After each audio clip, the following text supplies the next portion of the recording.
I was certain that I was going to die in prison. When I was 17 years old, I got shot multiple times. I wasn't safe unless I had a gun. Found myself in conflict, and I fired 4 shots that caused a man's death. I was sentenced to 17 to 40 years in prison.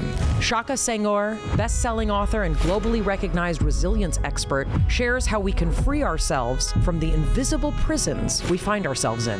When I was 13 years old, I ran away and I found myself seduced into drug culture, crack cocaine. I spent a total of 7 years in solitary confinement. I fell into depression. I wouldn't have survived that without being literate. I was reading all of these philosophy books, started journaling and asking these hard questions like, how did my life end up here? I taught myself how to publish a book from prison. If I can get through the pain of the moment, I can come out on the other side of anything. I'm going to get out of here. Society has got us into a space where we're like, I can't talk about my shame. No, that's your hidden prison. You deserve to get out of that too.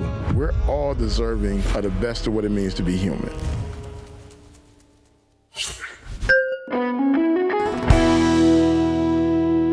Hi, I'm Mayim Bialik. And I'm Jonathan Cohen. And welcome to our breakdown. What are the prisons that we are entrapped in? You might not be thinking of a literal prison, but the prisons of anger, of shame, a lack of forgiveness, a lack of hope, a lack of joy.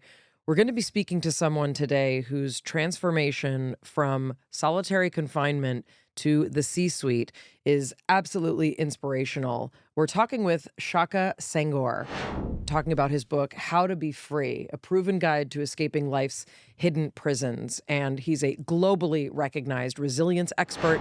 He's inspired leaders at global organizations.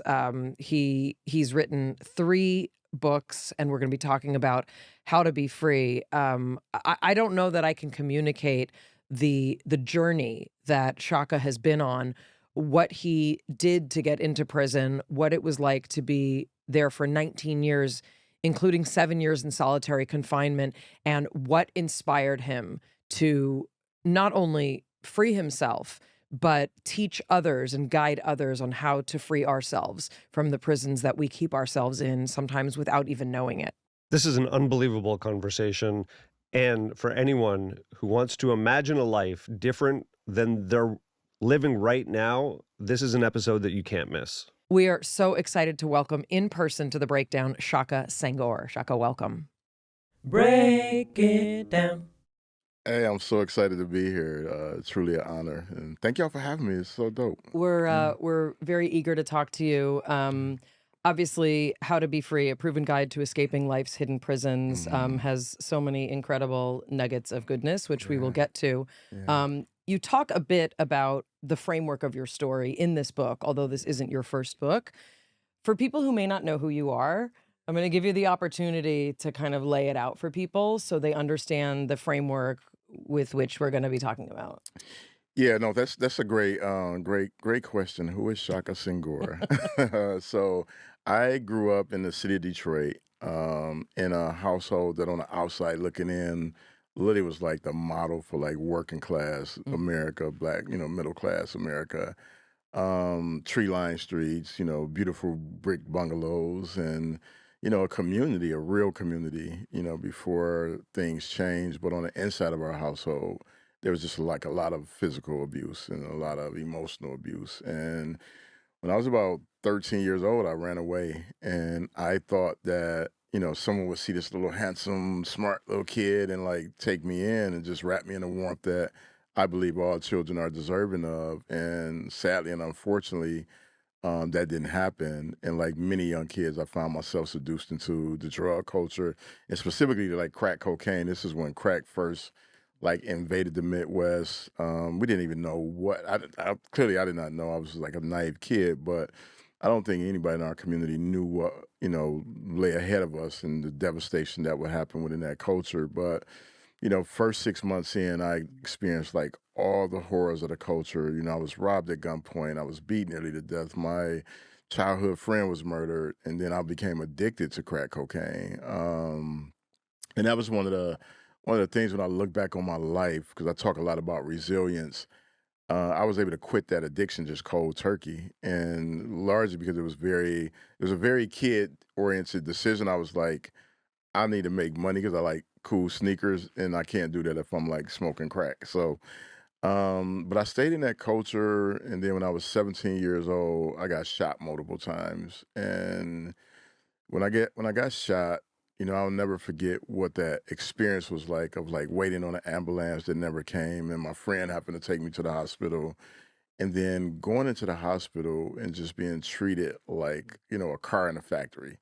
They extracted two bullets, left one bullet in, patched me up, and like literally within a couple of days, I was like back in my neighborhood.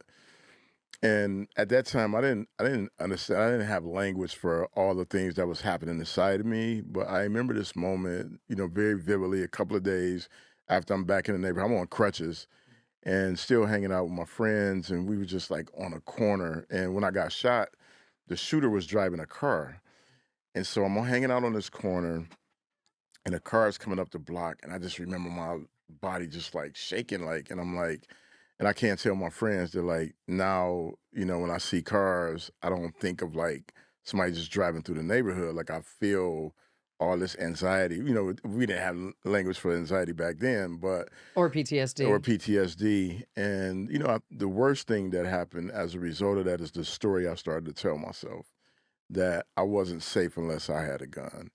And if I found myself in conflict, I would shoot first as opposed to risking being shot. And 16 months later, I got into a conflict about 2 in the morning. This was July 1991, and the conflict escalated. And there was a moment where I turned to walk away, and I didn't. And I turned and fired what turned out to be 4 shots that tragically caused a man's death. I was subsequently arrested. I was charged with open murder, and I was sentenced to 17 to 40 years in prison. I was 1 month into my 19th birthday when I got arrested. And I remember just being in the courtroom and thinking, like, my life is over. Like at 19, you can't even see 2 weeks down the line, let alone like 2 decades. And so in that moment, I just was like, I gotta serve time. And within the serving of time, I'm just angry, I'm bitter, and I'm just getting in tons of trouble. And that's literally how my journey in prison started. When you were shot, was there ever a thought of this is the time to try and pivot, or were there no options at that point for you to try and even turn away? That's a great question. I talk to a lot of young men who are in environments where gun violence is like extremely high. And myself, I was the third of my mother's children to get shot. And I remember my older brother got shot. Like we had it felt like a family crisis in that moment. And I think that was the last stage where I ever felt like gun violence felt like a crisis. And then it became normal. So like so many of my friends have been shot, have been murdered. And so in that moment, you know, I, there was a couple of things that happened when I was in the hospital. Like I remember the officers coming in and being like, "Who shot you?" And I was like, I don't know. I genuinely didn't know. If I knew, I definitely would not have said anything. Like I was living a very particular lifestyle. But their reaction to that like stuck with me. Like this just kind of anger and this kind of blame the victim. It's like you're the reason why this has happened. I'm like, dude, I'm a kid. I got shot. I was 17 years old. Um, and I wish there was an intervention at that time. I think if someone would have said, "Hey, you should talk to somebody," or "Here's somebody you could talk to," or "Here's what you're feeling," and all the things, and maybe that would have been an opportunity for a pivot. But because it was just like patch up, you're back in it, and I had already seen that playbook. My older brother was shot. I was actually in a car when my second oldest brother got shot. I was in the passenger seat. He was driving. This guy shot through the car window, and he was hit. And it was just like he went to the hospital, patched up, and he was home a couple of days. And so I wish there was a moment like that I can identify, but I don't see one in that story. There's one thing you talk about, and this is something that, those of us who feel very strongly that the system is completely broken and that prison is not any system of rehabilitation, and it actually creates more pain and suffering than even was occurring when people are sent in. Um, one of the things you talk about is that your entire life is set in motion based on the worst decision you ever made. Absolutely. And I don't, this is the stuff that for many people, we hear about these things in the news or you see it in a TV movie or a Yeah. movie, and it's very easy to gloss over. But this is not just your experience. This is the experience in particular of men of color Yeah. all over this country in particular. Absolutely. What does that mean when you are right about 19 and you have this possibility of being in prison for 40 years? How do you conceptualize that? Yeah. Yeah, I conceptualize it in the most destructive way possible. It's like my life is over. So why not just further destroy what's left? Like I was certain that I was going to die in prison. Like that was a thing that I had just accepted, when I got that sentence. And, getting that sentence, there's this moment where it's almost like, you imagine like you had this file cabin, like this file cabinet of life, right? And you just have all these folders. And like that's what it felt like. It's like, okay, let me close this folder. Friends are gone, girlfriend is gone. I got a baby on the way I won't be there for. Parents, so you just started mentally, like I started to really shut down feelings of like having attachment to anything.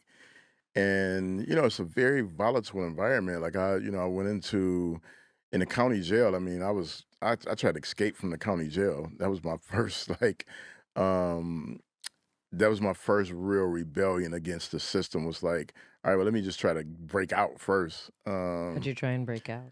Like in a laundry basket, like in the movies? No, so it was a pretty daring and kind of ridiculous escape attempt. But what happened was this guy, he was in the cell block with us, and this is an old jail, so Yeah. things are broken. He finds this is like broken pipe, and he smuggles it back to the tier, and we're in the cell talking, and he pulls out this pipe, and he's like, I'm gonna escape. And he's like, I'm gonna hit the officer in the head, and then I'm gonna take the uniform and I'm gonna let everybody out. And I'm like, dude, that is definitely not gonna work. So I was like, I have a better idea. I was like, well, what if we just start to like collect as many sheets as we can, and we'll take this pole so we can pop the doors on our cell. And basically you just take a torn sheet, you tie a knot, push the knot under the Oh. door, pull it up into the door jamb, and you just kind of rock it, and then it eventually pops open. You'd think it would be harder to open Hell doors no, and we doors. would be out on the cell block like in the middle of the night, just because that's back then you could smoke inside the buildings, and the only way we can get a light, there was like this lighter on a thing, so we would pop the cells all the time, and we called it shaking out because you like shake the doors and eventually they pop open. And so I was like, if we gather these sheets, then we just take the pole and we break the window at the tier and we bend the beam. Now, we're not the smartest at this time in terms of like engineering. And so these beams are encased in like this aluminum looking thing, but inside it's like more beams. So we break the window out. First, we started breaking the window out, the glass, and then we started to bend what we thought was bending the beam. It was really just bending the casing. And there's a moment when I'm like trying to see if I can fit out, but the thing is not really bending. And then there's a beam of light that just hits the window. And you can hear like you can't really hear what this person is saying because we're so far up. But basically they're like, we're busted. And so we all scramble back to our cells. And it took them probably about a half hour to figure out which cell block we were in we was trying to break out of. And they came in like gangbusters, snatching everybody out, roughing us up a little bit. And yeah, that was the attempt. When I got Mm. out of prison, I went back and I looked to just see like where Oh, we were at, like how far we really were up. Because we were on the sixth floor, but the sixth floor don't really actually start to like, because the building is, they yeah. don't count the Yep. other floors. So we probably was about 12 floors up. And I'm like, we definitely did not have enough seats. It's like, I was going to fall to my death. Like, it's ridiculous. Also, But, where are you going after that? that's the thing about being young is that your plans don't kind of extend super far Yeah. Mm. or have any like rational, processing there of like, oh, you're definitely, once you get out, you're getting arrested.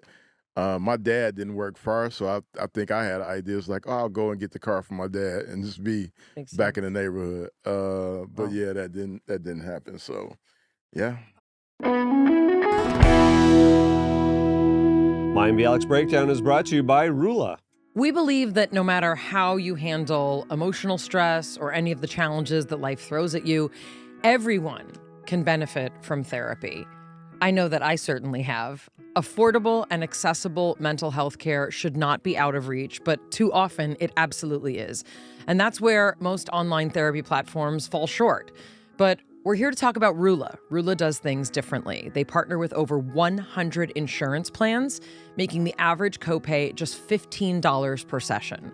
That's real therapy from licensed professionals at a price that actually makes sense. And Rula is completely tailored around you. They consider your goals, your preferences, and your background to provide you with a curated list of licensed in-network therapists who align with what you need and make it easy to find a mental health care provider who's accepting new patients with appointments available as soon as tomorrow.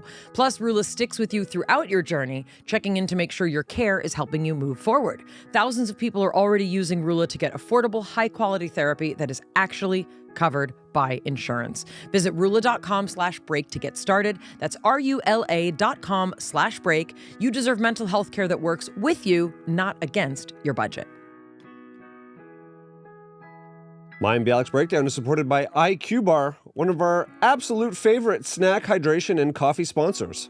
IQ protein bars, IQ hydration mixes, and IQ Joe mushroom coffees are the delicious low-sugar brain and body fuel you need to win your day. And the Ultimate Sampler Pack is a great way to try all of the IQ Bar products and flavors. You get 9 bars, 8 IQ Mix sticks, and 4 IQ Joe sticks, packed with clean, delicious ingredients that keep you physically and mentally fit, like magnesium, lion's mane, and more. There are plenty of flavor combinations to choose from: mint chocolate chip protein bars, blueberry pomegranate hydration mixes, to vanilla spice coffee, even limited edition and seasonal flavors too. When IQ Bar sent us their Ultimate Sampler Pack, one flavor that stood out to me was coconut chip, because that's kind of my speed. Jonathan likes all the flavors. I especially like the mint chocolate chip. That's really, really good.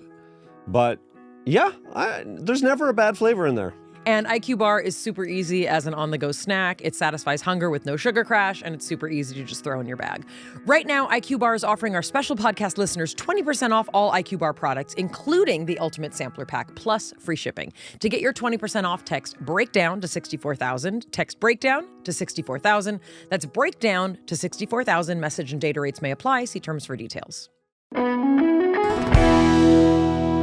So you've described the first years of your incarceration as kind of a continuation of a lot of the turmoil and pain and suffering and all of the things that this book teaches us to be free of.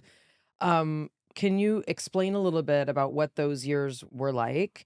And Yeah. also, you spent a significant amount of time in solitary, which is Yeah. something we also talk about as, obviously inhumane, Mhm. and completely antithetical to anything that one would be trying to achieve in terms of rehabilitation. Can you talk a little bit about those years? And then I Yeah. want to get to sort of this turning point where things Mhm. started to shift. Yeah, I mean, the early years I went in, I was rebellious. I was getting into all type of trouble. I accumulated, I think, a total of 36 misconducts, like within my first 5 years. And they range from everything: dangerous contraband, drug trafficking, assault on inmates, assault on officers. I was just like in the thing. The first prison I went to was called the Michigan Reformatory, but it's called the Gladiator School. So every day there's a fight. Every day somebody's getting stabbed. It's a very volatile environment. And just being thrown into that world of chaos was just like, all right, I gotta survive. Like, it's either lion or lamb, which one you want to be.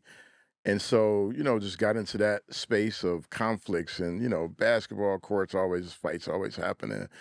But within that first year, I had what I call like my first miracle, where I met I had my security level increased to maximum security. So I turned 20 years old in maximum. I'm like one of the youngest guys at the prison. At the time, the warden is just you're so rebellious. You're like, you can't even get a job here. You're just like, you always into something. But I can go to the library. And so I would go, I was researching like how to appeal my case. And then I met these older gentlemen, and they're the most incredible mentors that I've ever had. And they were serving life sentences. And they would say to me, like, you're gonna get an opportunity to get out one day. And I would be like, go on over here. What are you talking about? Like, I'm 19, I'm never getting out of this place. And they were so strategic, and so just like their ability to figure out a way to reach young people was just unparalleled. And how they got to me really was through books. I had met this one guy, and he had wrote a book. It was like 12 pages, handwritten book. It was the most fascinating story about just his neighborhood, and it was, it was familiar to me. And he was like, go to the library and look up Donald Goins, this writer who writes these gritty city books. He served time. He had actually served time in Michigan, and he is from Detroit. So I go over there and I get these books, and mind is just blown. They're super graphic. They're super inner city, but it has a lot of social commentary. It has a lot of this kind of underbelly, and they were like short reads. Like, the books might be 200 pages. You read them in a day. But these men, they started to challenge how I thought about life. And they would give me books, and then when I would come back, they would just like ask me a question. They was like these intense interrogations. It was a book club. Yeah, yeah, basically, and part of it was that they didn't think I was reading all the books because I read fast. And so, what I tell people is that I was super lucky to be literate in an environment where the average reading grade level was third grade. And I think there was something about that was intriguing to these guys, that I was one of the young men who could read. And we would have these intense debates about everything: culture, world history, philosophy. But I was still rebelling against myself. I had read Malcolm X's autobiography, and that was like one of those moments of like, there is a possibility that there can be something different, but I just wasn't ready. Like, I was so hurt. I was so just disappointed with my life outcomes. I never imagined that I would be in prison. In my conscious mind, I never thought like, oh, my life would end here. And so I got into a ton of trouble, but there was all these little moments where something was happening to push me towards something different. And I was just fighting it. I was fighting it though, kicking and screaming. It's kind of tell people, it's like the cartoons. Remember, you had a angel on one shoulder, Yeah. little devil on one shoulder, and Malcolm X was kind of like that. That angel was like, yo, you can actually have a different life outcome. But the old me was like, nah, I'm sure I'm gonna die in this environment. There's so many statistics here that I think are important. 3 out of 5 incarcerated individuals are illiterate. I mean, this like breaks my heart. 70% of people in prisons read below a 4th grade level. Those who remain illiterate have a 70% chance of returning to prison. Only 6% of the people behind bars are receiving reading education.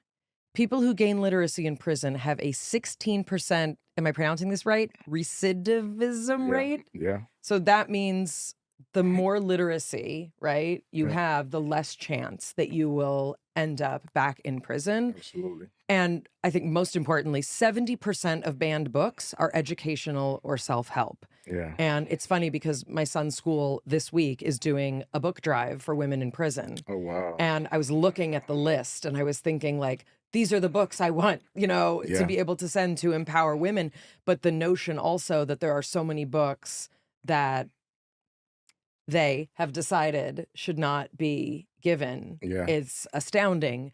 I love that not only reading, but writing was also sort of part of your transformation. Yeah. Before we get there, though, tell us about some of the kind of the aspects of solitary confinement, what that sort of challenged in you and what it brought out in terms of this transformation you underwent.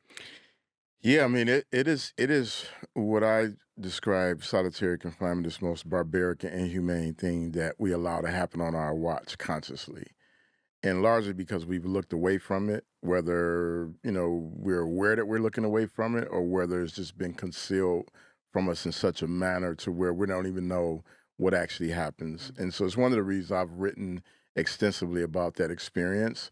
I spent a total of 7 years in solitary confinement. The longest period of time was 4.5 years straight, from 1999 to 2000. I think it was 2004. And it was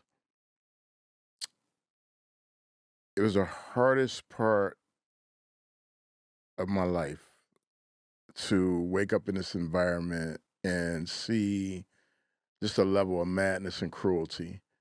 A lot of the men in that environment had pre-existing mental health challenges, everything from schizophrenia to bipolar disorder. And to see, officers pile on, to these men, and to see them punished because their brains doesn't work the way that our brains work. That was probably the hardest thing to, bear witness to. And so we rebelled a lot. We were just like, whenever the officers were being like overly cruel to somebody who we knew couldn't defend themselves, we would like flood the tier. Or we would just beat on, doors and toilets and lockers. So it was always some form of like rebellion happening, some form of like, chaos, and the goon squad coming to extract people from the cells. And the hardest thing I experienced in there was there's a guy about 3 or 4 cells over who set himself on fire. And they took him out of the cell and they brought him back like 2 days later. And probably within a week, like he burned himself up like really bad. And it was because he was being harassed every day. I think I'm not even sure if he was homosexual because I didn't know him personally, but that's what they used to antagonize him, just like nonstop, just this kind of assault on, who he was. And he just, in response to that, set himself on fire. But the chaos in that environment, way that the men wage war against each other, throwing feces and urine on each other, and you may get two guys that's in cells next to each other, and they get into a beef, which is like ridiculous when you think like, how are y'all beefing with each other? But and one just takes a brush and knocks on the toilet for like hours, and so it's just always this random noise, and chaos, and it's 23-hour lockdown. So it's this for 5 days a week. I was locked down for 23 hours. You can go out to the outside cage, and they're literally dog kennels. They're not like, yeah, that's really what it is, like a dog kennel. And so when they take you out, they attach you to handcuffs that's actually attached to a leash, and they walk you out to the dog kennels, put you out there. And one of the hardest experiences I had is one morning, which I rarely went out in the wintertime. Um, but growing up in Michigan, you get used to the cold. So there's like a threshold of like, oh, if it's over 18 degrees, I can go out and handle that. And so we go out, and one of the guys got into a beef with the officers. This is a verbal beef that morning. And basically they just left us out longer than an hour. And we were out there just, I mean, like I've never been this cold in my life. And it's the one time where I felt like it was the closest I've ever come to like breaking. And it was just so cruel because like when you're in solitary, you don't have like layers like you have in general population. You have these very flimsy, thin shoes. And I mean, it was like a level of cruelty that was just unlike anything that I've witnessed. And so it happens in that environment. And then the other 2 days you're locked down 24 hours. Um, and I was very, again, my luck was that I was literate. And, I was reading all of these philosophy books, and, I came across this passage from Socrates that said, unexamined life isn't worth living. And that's when I started journaling and asking these like hard questions of like, how did my life end up here? When you're at that moment of like coming to just a hardcore truth of where you at. Because for years, it's like, you know, m- my brain was like in this denial loop. Like, this is not going to be my life. This is going to, one day I'm going to wake up and this is all going to be over. Nightmare is going to come to an end. And then there's acceptance of like, no, this is it. This is really where you're at. And they're telling you you're going to die in here. And you're looking around in this environment. It's a guy who's in solitary for 20 years, and a neighbor who's in there for 10 years. Actually, one of the guys that I met, who's my neighbor in there, he did 10 years. His name is Peter. He's like doing some incredible legal work at in the University of Michigan. But I mean, that was the world of like, you're never getting out of here, and they don't tell you when it ends. So you don't know how long you're going to be or when it comes to an end. And it's that instability beneath your feet where you can't even just grasp onto like, okay, if I'm working toward 90 days, I can put a plan together, or if it's a year or 2 years. And so you're just in this, limbo, and that was the cruelty of that and what it does to you as a human being, the inability to communicate. Like we would have to lay on the floor, and I would lay on the floor and talk beneath the floor to like my neighbor. And sometimes I would like pop the electrical socket. I could talk to the guy downstairs. And some guys would just take all the water out of their toilets, and then you can talk through the toilet to different cells. So that was like our communication system. And it was really one of the things that spoke to the desire as humans to actually connect. And so we would find ways. We would figure out, how do we talk? How do we exchange letters? We would make fish lines to like send letters down the hall, and basically you take all the string out of your underwear or your socks, and then you attach it to like a toothpaste tube that you squeeze all the toothpaste out, and then you wet some toilet paper, put it inside there, smash it down, let it dry, and then you just slide it up under the door.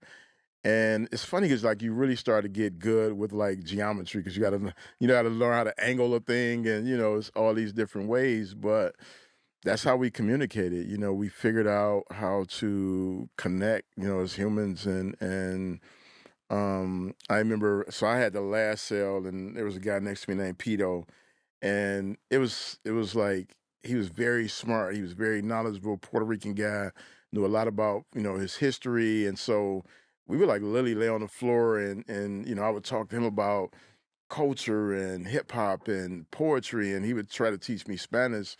And then I started to set my days up where I would structure my days like I was at a university. And so I would just like study world history in the morning. I would study philosophy. Then I would, and then I would write the rest of the evening all the way until like, late, late, late. And that's how I was able to navigate it. It took time to get there, having a structured day, figuring out like, okay, this is my exercise period, this is my study period, this is my writing period, and I know I wouldn't have survived that without being literate. I'm 100% positive that I would have went crazy in it like anybody else. And there was one thing that even being literate, I don't think that's enough. Is being aware.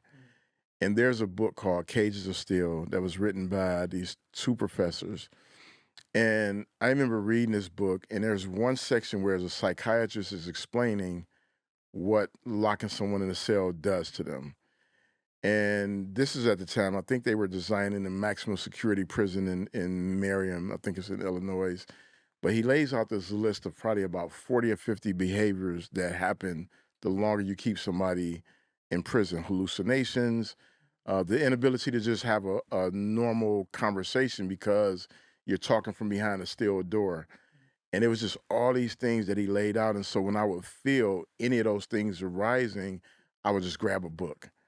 And sometimes it was just whatever the nearest book was, and I would just turn it open and start reading. So sometimes it's fiction, and I'm just going into these worlds, and other times it's like, Nelson Mandela's, or Maya Angelou, or somebody who had been through hard things, and just a page, a paragraph, a sentence, sometime was enough to just move my mind forward. And what I realized about that, it was like that process of being able to move your mind forward. It's the difference between committing suicide is, you know, when you're having suicidal ideation, it's almost like your brain can't move off that one part that's telling you that this is too hard to deal with. And so those books were able to jar me into a space of like, oh, I can get through hard things. And then I came up with this understanding that if I can get through the pain of the moment, I can come out on the other side of anything. And then it was like figuring out what are those tools to get me through the pain of the moment. And sometimes it was reading, other times it was meditation, sometimes it was mindfulness, and a lot of times it was writing. Was God any part of your journey? God was a part of my journey in terms of like the place where I directed all of my anger toward. I wrote in my journal um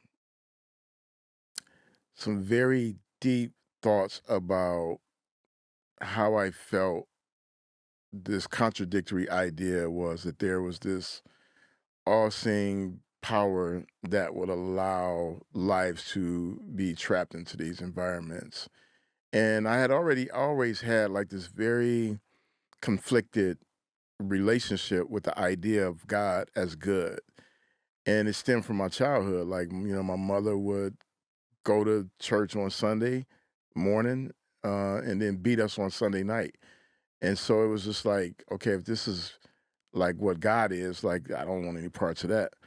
But like many, kids that grow up in black households, just grow up Baptist, and that's the thing. And then when I was reading Malcolm X's autobiography, that interested me in like studying Islam. And then when I really started reading the thing about Malcolm that I think gets lost is that he was really an organic intellectual. And he was super curious about how the world worked. And so that led me to reading everything I could just about theology in general. So I would study, I mean, every spiritual book, which I think those books are like the most amazing. The stories are like unparalleled, the wisdom, but I've read them all. Dhammapada, the Quran, the Torah, you name it, I would read and study all these books and these lessons. And then I would write about how angry I was with the idea of like this God who just allow all these horrible things to happen to this kid. But where I ended up landing was that, you know, I'm a big nerd. Like I'm a big nature nerd. I love nature. It's like one of my favorite things. And I always find myself in awe about the idea that the sky is infinite and that there's places in the ocean we have not yet ventured, and that there's even place on the earth that we inhabit that man has not even come in contact with.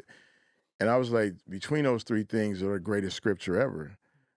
Because what it shows is that as wise as we think we are, as amazing as we think we are as humans, like we don't even know a tenth of what this world exists in just on this planet alone, which to me speaks to like a higher idea, and whatever people choose to call it is what they call it. But for me, it's like those reminders of going into these spaces of curiosity with nature, to me, it's just the greatest testimony of a higher being. In the book, you show us the letter that you wrote to the warden, Yeah, requesting to be placed back in the general population. It's yeah, very, very powerful. yeah. Um, I wanna go from there to what Hmm. happened once you wrote that letter, and you can tell us about the letter. Yeah, And how did you get out? yeah. So that's a great question. It's really interesting how that letter came to be. So I had started reading like all these philosophical books. And one of my favorite books of all time is James Allen As a Man Thinketh. Basically, what happened is I had this moment where I call it like my ride or die moment, where I started journaling. And I wanted to answer that essential question: how did I get here? And I went back and I started to write out all the harms that had ever happened to my physical body. And it was mind blowing. Like the molestation, the attempted molestation, the physical violence, just all these things. And I started to reassign responsibility because I had internalized all these things. Something must be wrong with me for these things to happen. And that the power of reassigning and then accepting the things that I was responsible for was just like, one of the most enlightening things I'd ever done. And when I was reading James Allen As a Man Thinking, it talked about this idea that the thought seeds that we plant will assuredly blossom into whatever they are, right? And so when I started to track back my life, I'm like, oh, I began to believe all these negative thought seeds that have been planted. Your life can only end with you dead in jail before 21.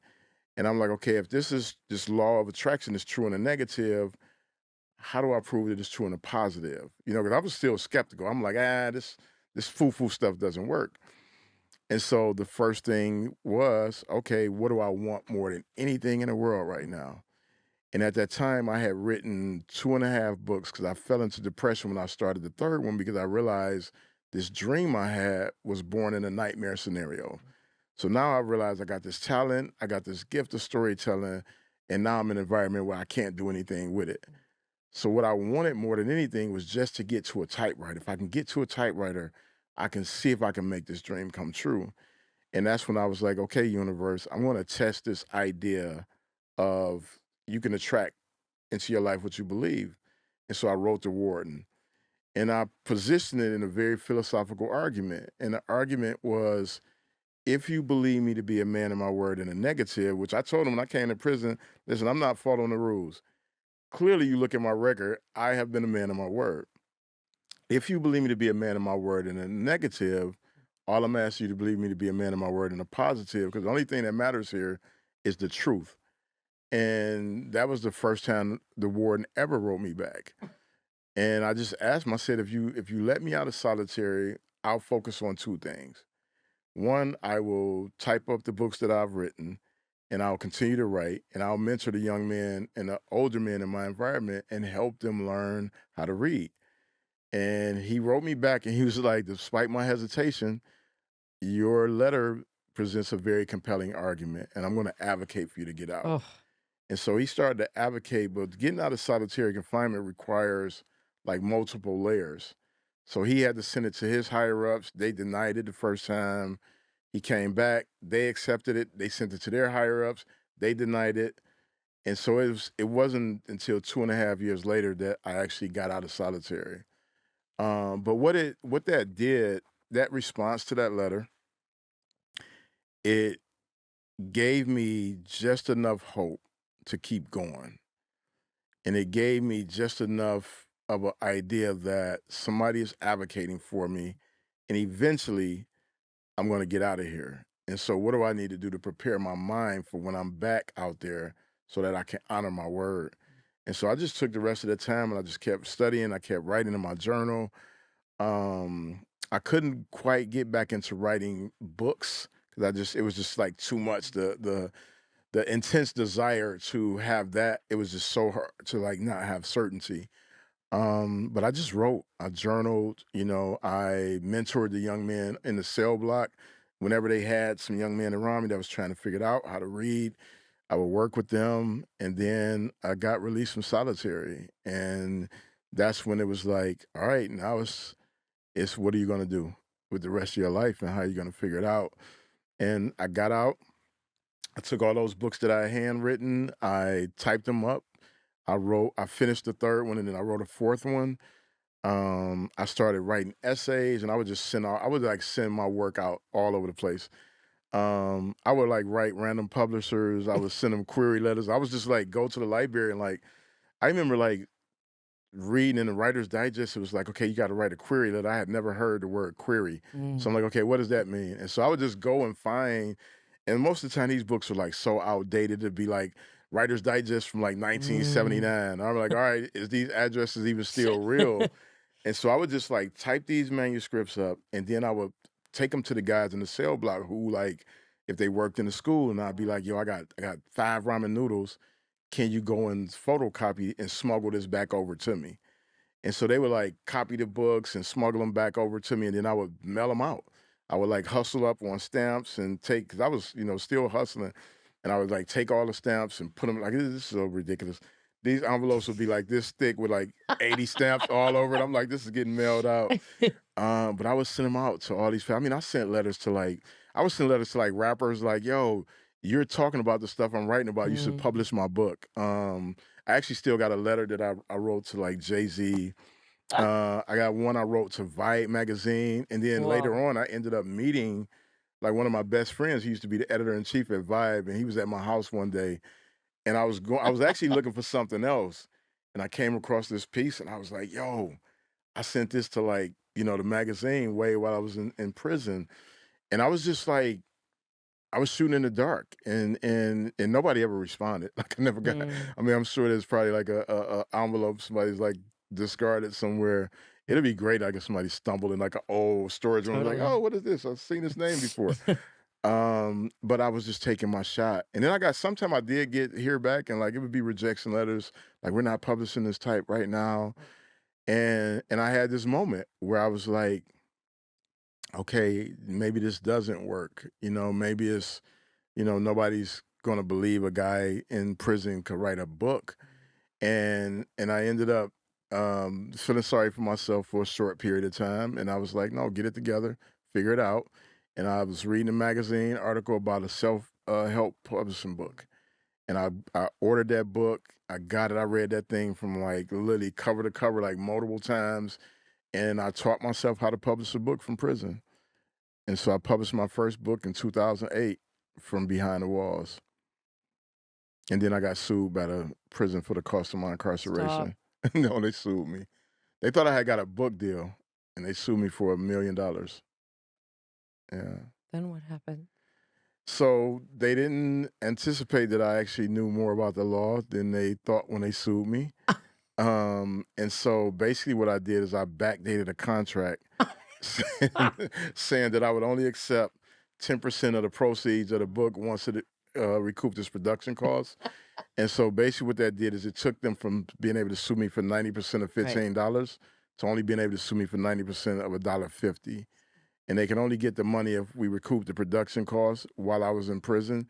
And so I just made sure we only sold enough books to like not meet that threshold. Wow. And then, because once I got out of prison, the lawsuit was going to be non-binding.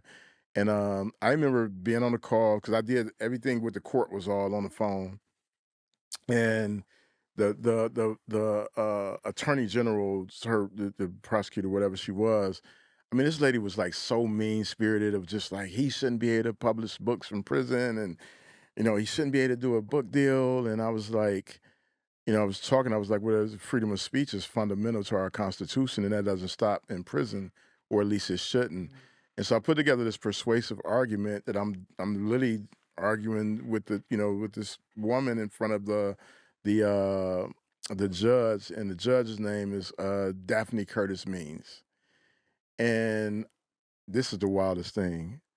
I literally just met this judge about actually last month in Detroit. I was going to speak at an event. The woman who was hosting it, she introduced the woman, Oh, and she was like, "This is, my friend Daphne Means. She used to be a judge." And I think she oversaw my case. And she actually ended up overseeing 2 cases. And I told her, and I was like, "Is it Judge like Daphne Curtis Means?" She was like, "Yeah." And I was like, "You navigated this case when I was in prison." I never forgot what she said. She was like, "I have to rule in favor of the state on the principles and the merits of the case, because that's just what it is. If you're in prison and you make any money, they can take 90%.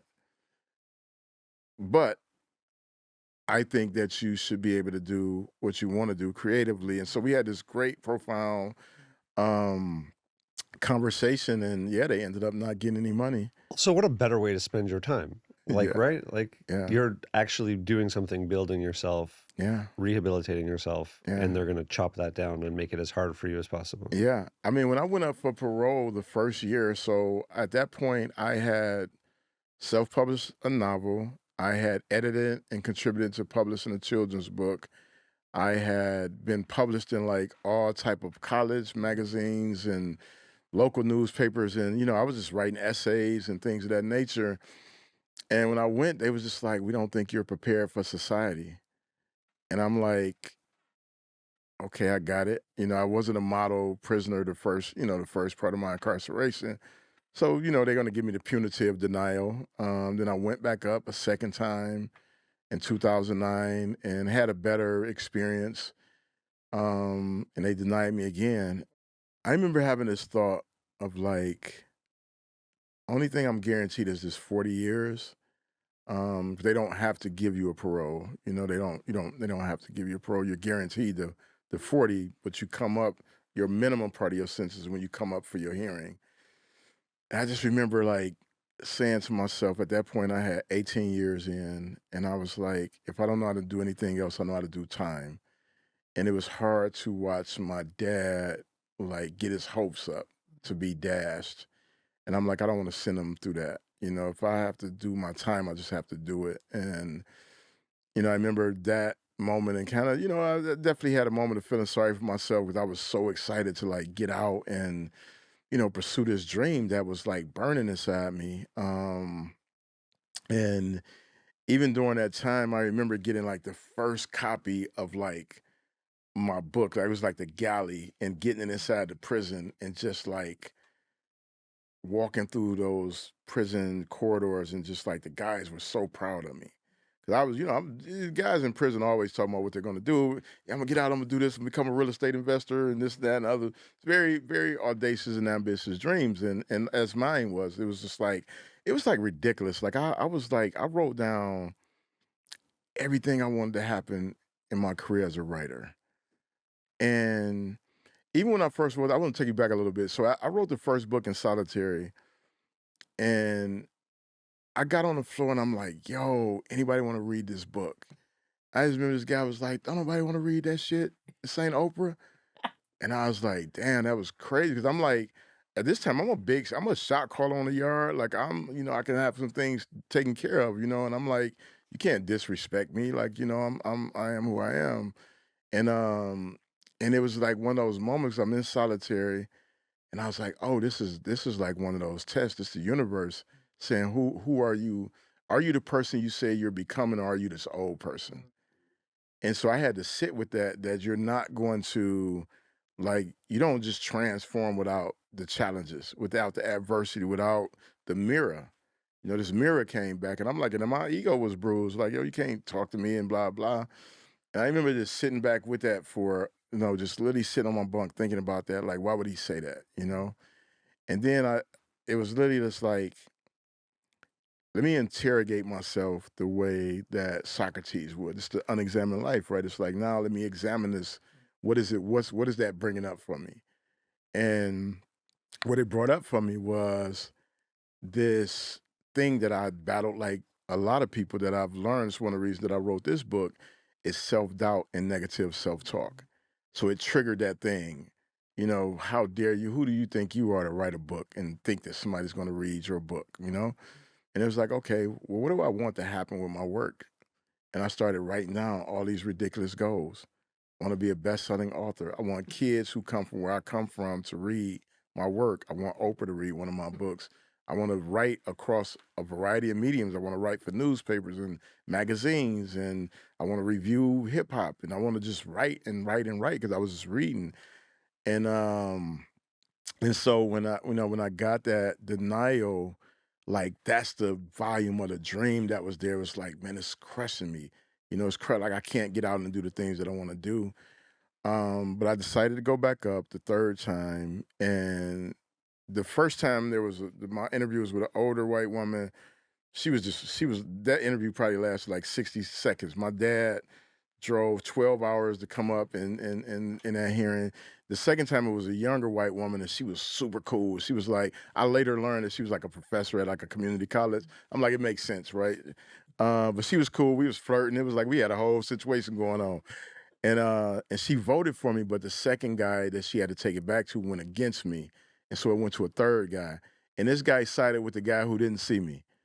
And so they denied it. And then the third time it was this older black man. And he was a preacher, I think a preacher, a pastor, bishop, one of those, in a city outside of Detroit. And he talked to me for probably 30 seconds. And the rest of the time he directed his conversation at my dad. And he just asked my dad, who have you watched your son become in this last 18 plus years? And my dad really walked him through who he had witnessed me become in letters. Me and my dad would write these letters a lot. We would write a lot. I actually just wrote him a letter recently just as a throwback moment to, like, I got this super cool stationery that reminded me of a letter he wrote me when he was in Japan. And so I wrote him a letter on the stationery and sent it to him. And that third time was the charm. And I'll never forget the day that I learned I was getting out. I was I was coming back into the unit from walking the yard and working out. And I got to did my little phone call like I normally do. And this officer, this woman, she was like, yo, get off the phone, go down to the cell block. And I'm like, what's happening? I got time. What are you talking about? She's like, no. She's like, it's important. And so I go down there and I'm like, what is happening? I'm thinking I'm about to pack up and transfer again. When you get toward the end of your sentence, they're always moving you around. She was like, guess what? And I was like, what? And she was like, you're getting out. And I was like, man, get out of here. She was like, no. She was like, seriously. She's like, I just went to talk to the counselor because they were trying to find somebody trying to find a bottom bunk. And because I had a knee injury, I had what's called a bottom bunk detail. And the counselor was like, oh yeah, don't worry. White, my legal name is White. He'll be leaving in a couple of days. And she told me that, and I was like, I just remember just sitting there on the bunk like, man, I need like concrete evidence. I need like some tangible. So I go around to the counselor office. I'm just about to make up some reason to go in and talk to this counselor, And I go and talk to her, and I was like, "Hey, can you check my account?" Blah blah. And she was like, "Oh." She was like, I'm so happy you actually popped in today." She was like, "You've been transferred to reentry program like in a couple of days. You've been granted parole." And I just, man, I went back and I just sat on my bunk and I was like, when they passed out mail, they gave me the paper. I still actually had the paper at my house now. And I just like kept, like, I was just like kept doing this to it. Like, this is like really real. It's like 19 years. And like now I'm going back to society. And I was so fired up to get out. I knew what I was coming to do. And like I was just so excited to get started with it. Yeah. You were in prison for as long as you had been alive before you went to prison. Yeah, half and half. Yeah, I actually got out of prison one day after my 38th birthday. And you had a boy. Yeah, Did yeah, you have any relationship with him in those years? I mean, you were essentially yeah, away for his yeah. formative years, right? Yeah, so my dad would bring my son to see me. We wrote a lot of letters early on, and then when he got to be a teenager, and I don't know this to be factually true because we can't, just the way that our medical system and our mental health system is set up, like you can't force a kid to get a diagnosis. But I came home, he had some very apparent like mental health challenges, and in the inner city, a lot of times mental health is just like diagnosed without a real diagnosis. So it's like, is it schizophrenia? Did he smoke some weed that was laced with something? So that was the story that I kind of got, was that, at some point he had smoked some weed and he just was never the same after that. And so it made our relationship very complex coming home. And we did a little dance early on with like, okay, and part of the thing that I learned through the process was that I came home more as a mentor than a dad, because I was just like, don't ruin your life the way that I ruined my life. And he actually got locked up for something he didn't do, which was a whole nother challenge. I was lucky that I actually did have a knowledge base that I had, because it helped him end up not serving a prison sentence. Um, but it was tough. It's one of the things I talk a lot about in my work, is that prison is not a singular experience. When a person is incarcerated, your whole family goes with you. Anybody who loves you, cares about you, thinks about you, they're a part of that experience. And the consequence and the cost of it is just unbelievably harsh on families, both financially, but really like mentally and emotionally. It just takes a toll on families. Um, and you pretty much lose everybody in your life, and like that's tough. Once you got out, you were able to begin a career as a writer, which ended up being, I mean, I think better than your wildest dreams. Yeah, This is your third book. So can yeah. you talk a little bit about how it all came to be that Oprah eventually read your book? It's the wildest story. So my journey as a writer has been the craziest winding road. Um, so I published this first book from prison, and the first thing I did when I walked out of the prison, they took me to the parole office, and as soon as I got done talking to my parole officer, I sold my first book out the trunk in the parole office parking lot. And that was just like the greatest affirming thing of like, because I was telling this guy who was coming home, you come home and they give you whatever cash you have in your account, they give it to you in cash. And this guy probably had like $35, and I was like, I told him, I was like, yo, I get out, I'm selling books, blah blah. And it's funny because like every year, it pops up on Facebook, and me and him have our little celebration, because it's a photo of it. It's a photo of me selling him the book. And he just gave me like pretty much more than half of what he had to buy a book. And I was like, I don't have any change. And he was just like, keep the 20. And so I sold that book, and I got out, and I was just like, I'm gonna go and sell books everywhere. And I literally went everywhere. Anywhere people were parks, strip clubs. I was like, I ain't had no money to make it rain, but I got these books. Like, yo, you want to buy a book? Trade a book for a lap dance? I don't know, but but I sold 'em. I mean, I went to churches, I went to parks. I would like take a backpack and just like, I got 10 books. I'm not coming back in until those books are sold. And slowly but surely, I started getting kind of momentum. And and then I also had posted on like Facebook that I posted on Facebook like 3 days after I'm home. I'm just like, if you got music that I can review, like just send it to me. And because I was just trying to get caught up on music, like in prison they had stopped us from getting CDs, and tapes had went extinct. So there was a gap of probably about 8 years where I didn't have access to new music. And a local newspaper saw the post and was like, "Hey, can you review music for our newspaper?" So I'm like, "Okay." So I started doing these reviews, and then one day they was like, "Can you like cover this story? One of our writers are down."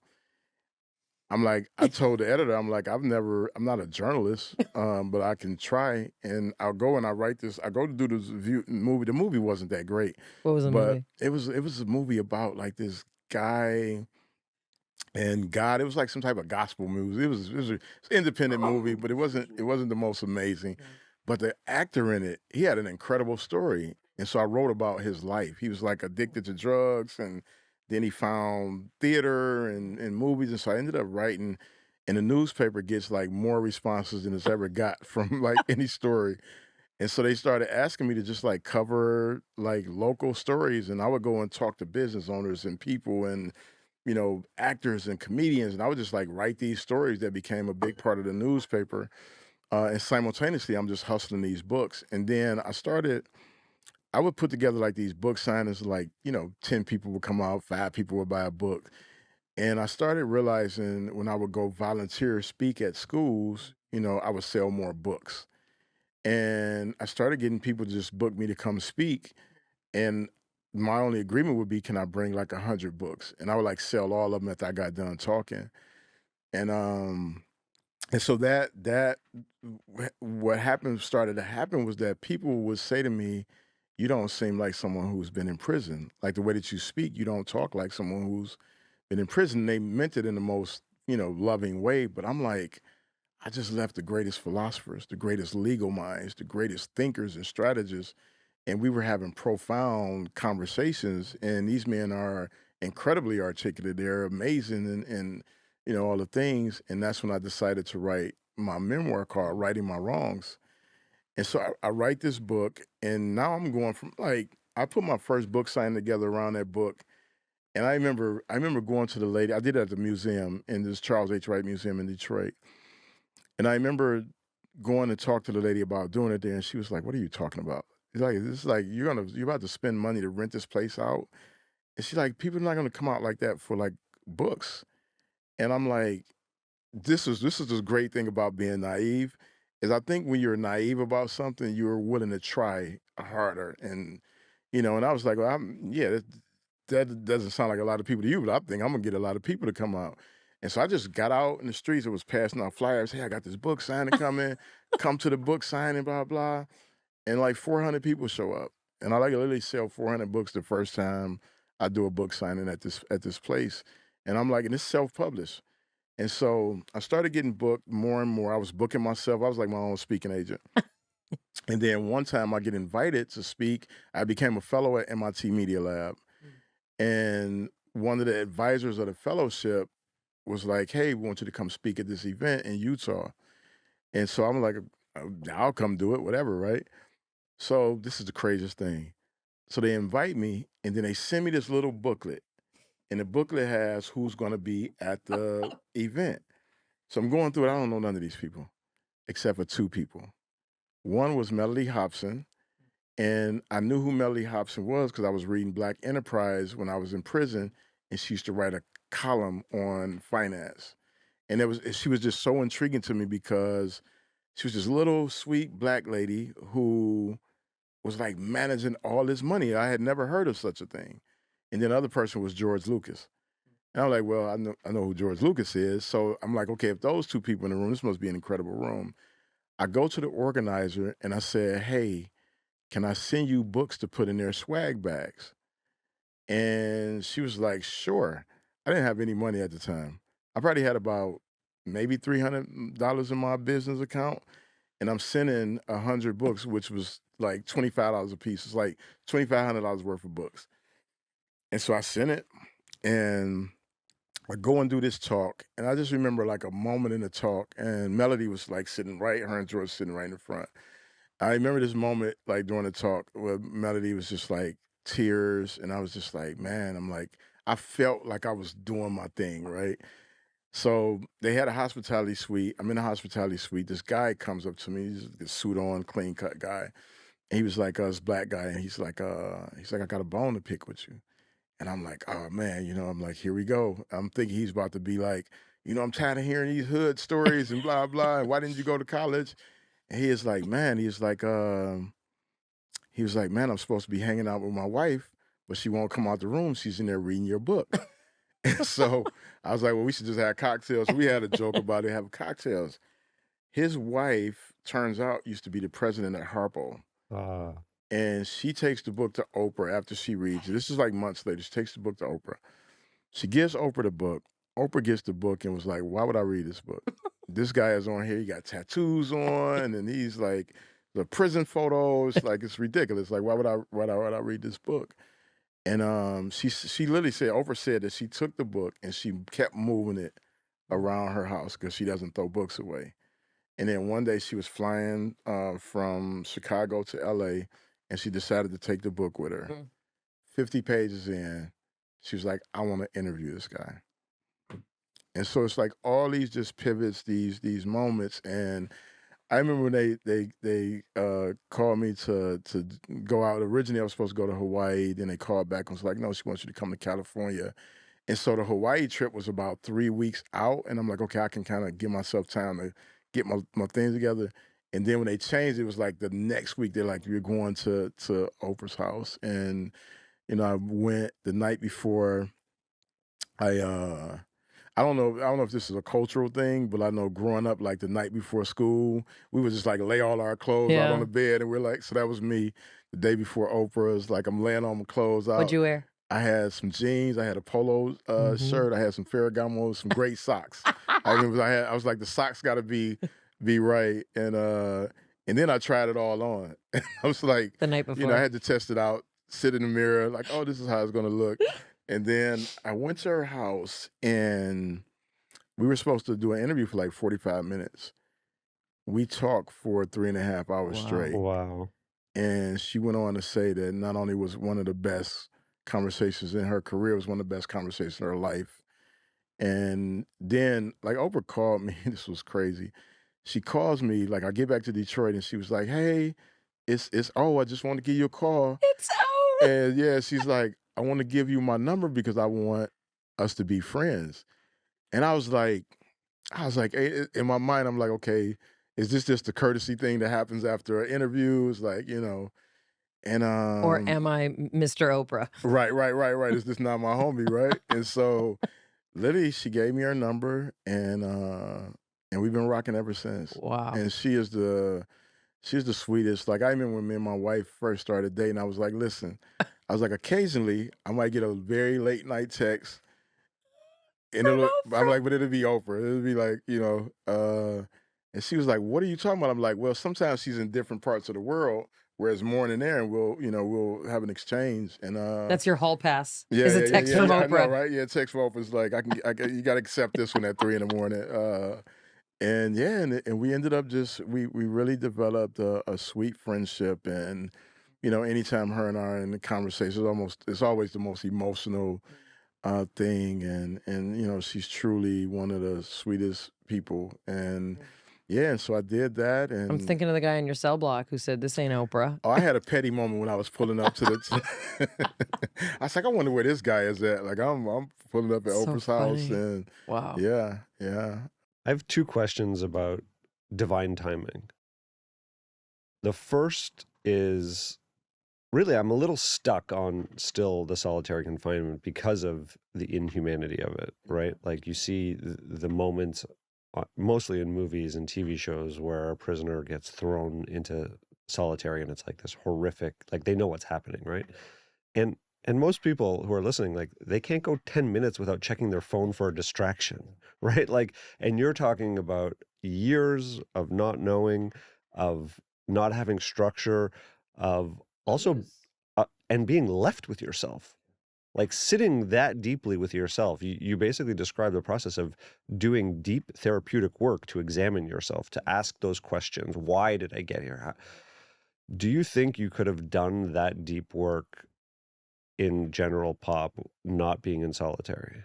It's always one of those things that when I reflect on the journey, that those questions arise from me, right? Like the what ifs, or what would have been different, what could have been different. There was some work I was doing in general pop as far as like the reading, right? It's just like that. I was always reading and studying, but I think that the willingness to go deeper, you know, I don't know if that would have been triggered anywhere other than where I was, because I didn't have access to that information until I was there.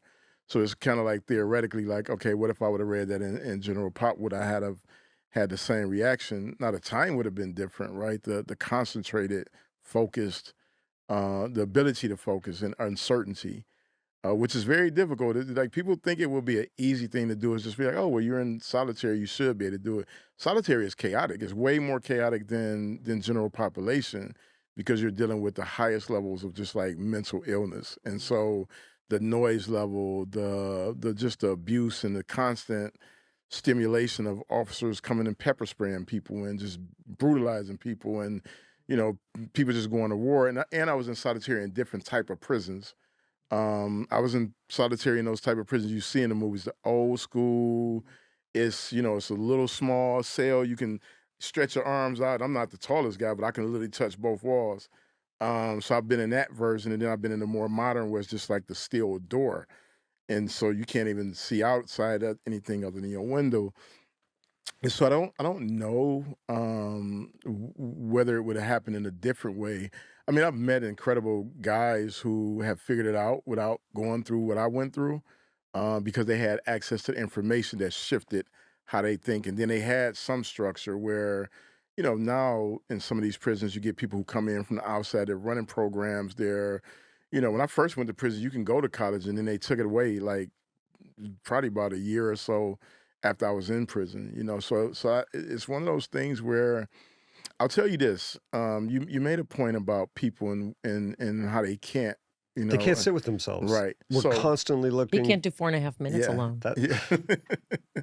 Yeah. So one of the things that inspired writing, how to be free, was I saw that during the pandemic, where some of the most accomplished, successful, wealthiest people in my network, dear friends and associates, were struggling with being alone. And what they were really struggling with uncertainty, because they would say, okay, the pandemic is over this month. Nope. Maybe it's over this month. Nope.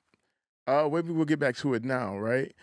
And so what happened is I saw some of my friends who were struggling here in LA, and they lived in apartments and condos and different things. And I had just bought a house like 3 or 4 months. I bought a house in December 19th, like literally December 2019. And so I just said to my friends, like, hey, you can just come and work in the back. None of us knew what was happening, right? But it's enough space for people to spread out. You can come work in the backyard. And then I was like, I started talking to friends, and I was like, oh, they need some tools.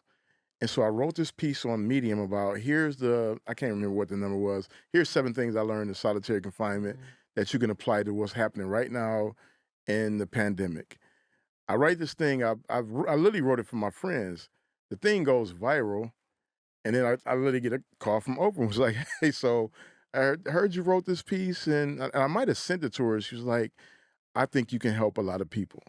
And so we should talk about it. And so we ended up doing a conversation around, here's how you use these tools, right? Journaling, meditation, mindfulness, exercise, like setting some structure so that you can have some control.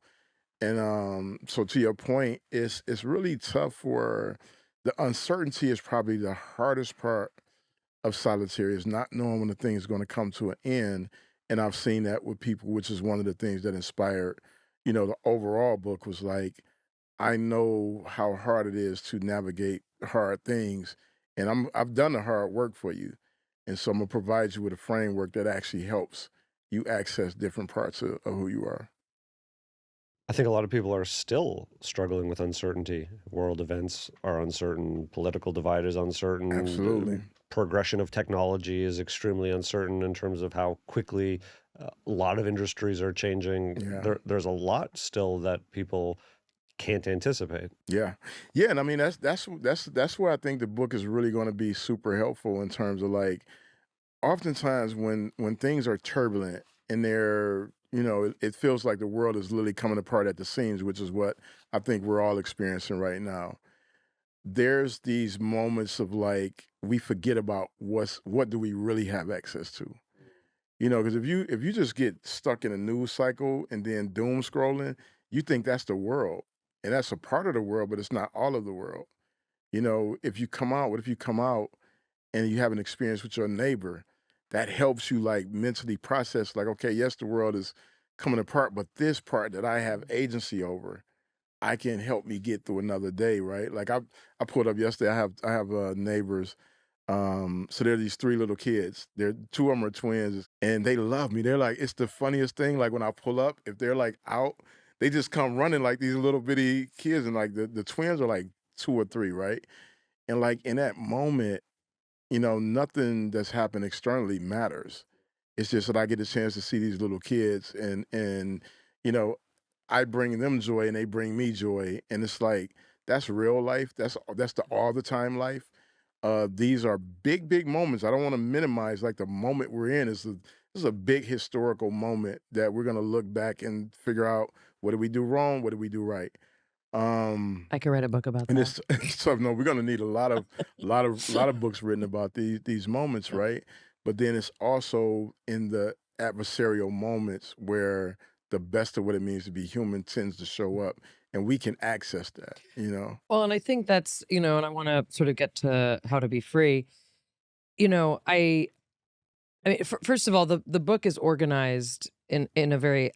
I like how your brain works. It's Mm, organized very logically. So you mm, have, I don't want to call them like the 7 deadly sins, but you basically take the hardest emotions, yeah, grief, anger, shame, right? mm, And you drill down. yeah, You yeah, drill down on each of these kind of what it looked like in your life, what it looks like for everybody's life, yeah, and then what are the ways to literally kind of work through it. And you absolutely, you you offer, writing prompts and exercises, but you then sort of flip the tables and you say, what about vulnerability, forgiveness, yeah, resilience? What are the things that it takes to build up the muscles that yeah, allow you to experience hope, love, joy, success, right? All yeah, these things. yeah, Um, and I will say, one of the things that I felt on page one is I felt incredibly guilty mm, because here I am like, oh, my kid won't do what I want them to, or I right, can't, right, remember to like work out when I'm supposed to, or like I don't want to go to therapy,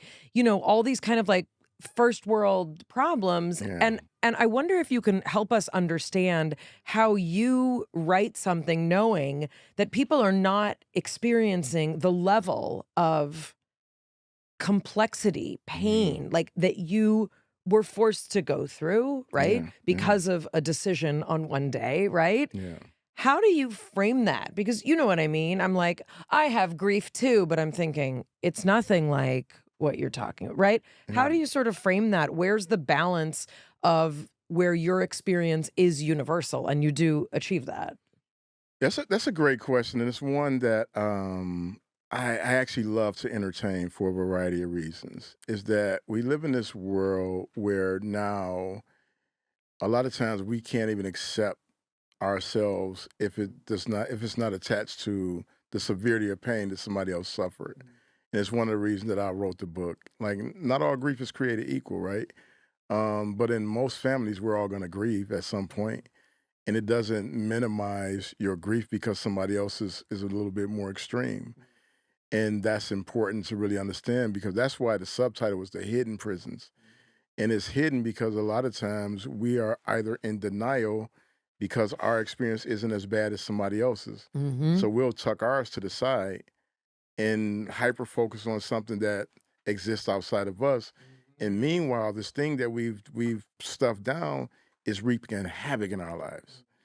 And so what I wanted to do is really, I've done a lot of the hard work for sure, but at the same time, it's all relative to a person and how do you experience it. And these tools are universal tools to help you because grief is not just even a life loss. Sometimes it's a love loss. Sometimes it's a friendship. It's an opportunity. It's a moment. If you're a parent, you're gonna grieve at some point when your kids fly the nest. You'll be happy about a lot of things, but there's other parts where you're like, man, did I get this right? Did I send this kid out into the world? I missed those sessions of just hugs, right? And it's not a severe grief, but if you can unpack it in a healthy way, it leads to greater opportunities to be really connected. And so, what I wanted to do with the book is even in the structure, let's handle the tough things up top, right? Now, the metaphor is that I actually patterned it after how I served time. I started my time in the hardest way possible, but I started to work my way down through it. And I started to just get lighter and hopeful, and things started to look up. And, I describe it like this. I have a letter from my dad, and I remember he wrote that, son, while this is a dark, dark time you in, there's light at the end of the tunnel. And I remember thinking to myself, well, not all tunnels are created equal. If you're looking at a quarter-mile tunnel, you can probably see that light at the end. But if it's a 10-mile tunnel, you can't see that light. So what you need between that 10-mile tunnel and you is just these little slivers of light, just to give you a little bit of a path forward. And so the way that I structured the book was like, there's these little slivers of light that you'll see yourself in. The same chapter was so profound to me because I had read Brene Brown when she was just talking about, tell the story. And I'm like, Brene, I'm tired of telling the story. The story is a hard story to tell. But I realized that agency over the things that ails us is really what she was saying. It's like, if you can say it, you can own it, and then you take away the power of it to be operating in the background. If you And can so, name it, you can tame it, they say. yeah. And if you think about like a lot of the things, like we live in this society is so weird now where it's like, and I do like, just to be clear, the world is not fair. Like it's just not a fair world. Some people are going to be, 6'5", just based on genetics and become amazing basketball players, right? And somebody who's an amazing basketball player that's 4'5" probably will not get that same opportunity. It's just life. It's what it is. And like we're not comfortable saying things are not fair anymore. We're not comfortable saying that, hey, I I was lucky to be literate. Like I'm telling you, I would not be here if I wasn't literate. I was literate before I went to prison. I was lucky. That was my luck. That luck changed my complete life outlook. And so what happens is that the society has got us into a space where we're like, well, I can't talk about my shame because it's not as great as this person's shame. And it's like, no, that's your hidden prison. You deserve to get out of that too. Like you literally deserve to get out of that too. And that's where we can create parity is like we're all deserving of the best of what it means to be human. And we had to create pathways for us to access that. And that's one of the reasons I wrote the book, because I wanted people to know, look, we're all in our own iteration of these hidden prisons. And some of them are hard, some of them are very hard, some of them are not hard, but they have there's well-intended prisons. Like, you break up with a lover, and you're like, wasn't meant to be in a relationship, but we'll remain best friends. And occasionally we'll hook up if we happen to be in the same space. But meanwhile, you're like, I want to get married and I want to have kids, I want to have a family, but you're anchored to this old thing that you won't cut the ties because you're not having the arguments, you're not having the dust ups, and it's cool and it just works.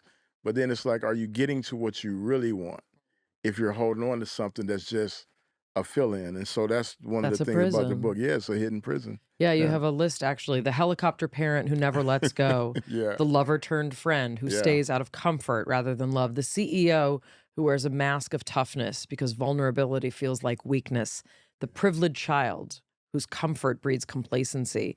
And you also talk about, you call them kind of the more personal prisons, comparing our lives to celebrities and influencers, carrying the pain of a marred childhood like an invisible weight, toxic relationships we cling to out of fear or habit, and the cultural mindset of entitlement.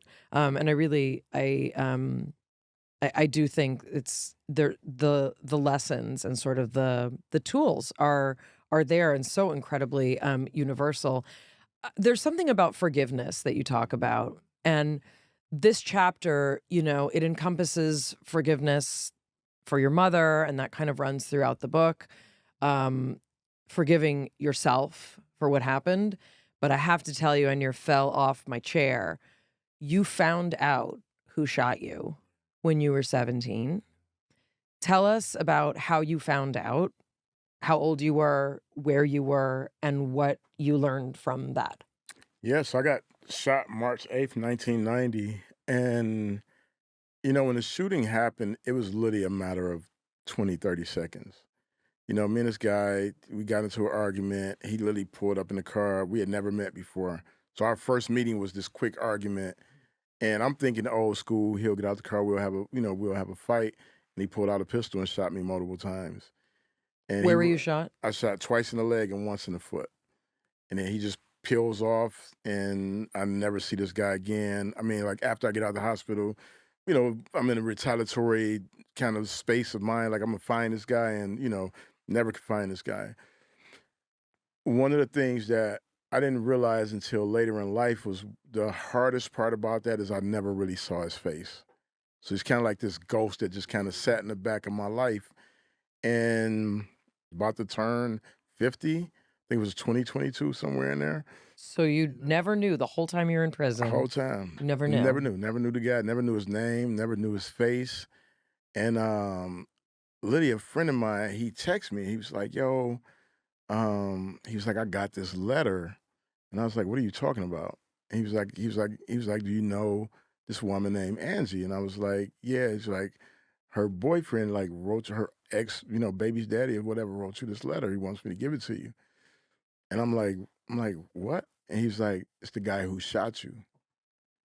And I was like, yo, I was like, send it to me like right now. I'm like, don't even wait to send it to me in the mail. Just like send me like I want, send me the screenshots.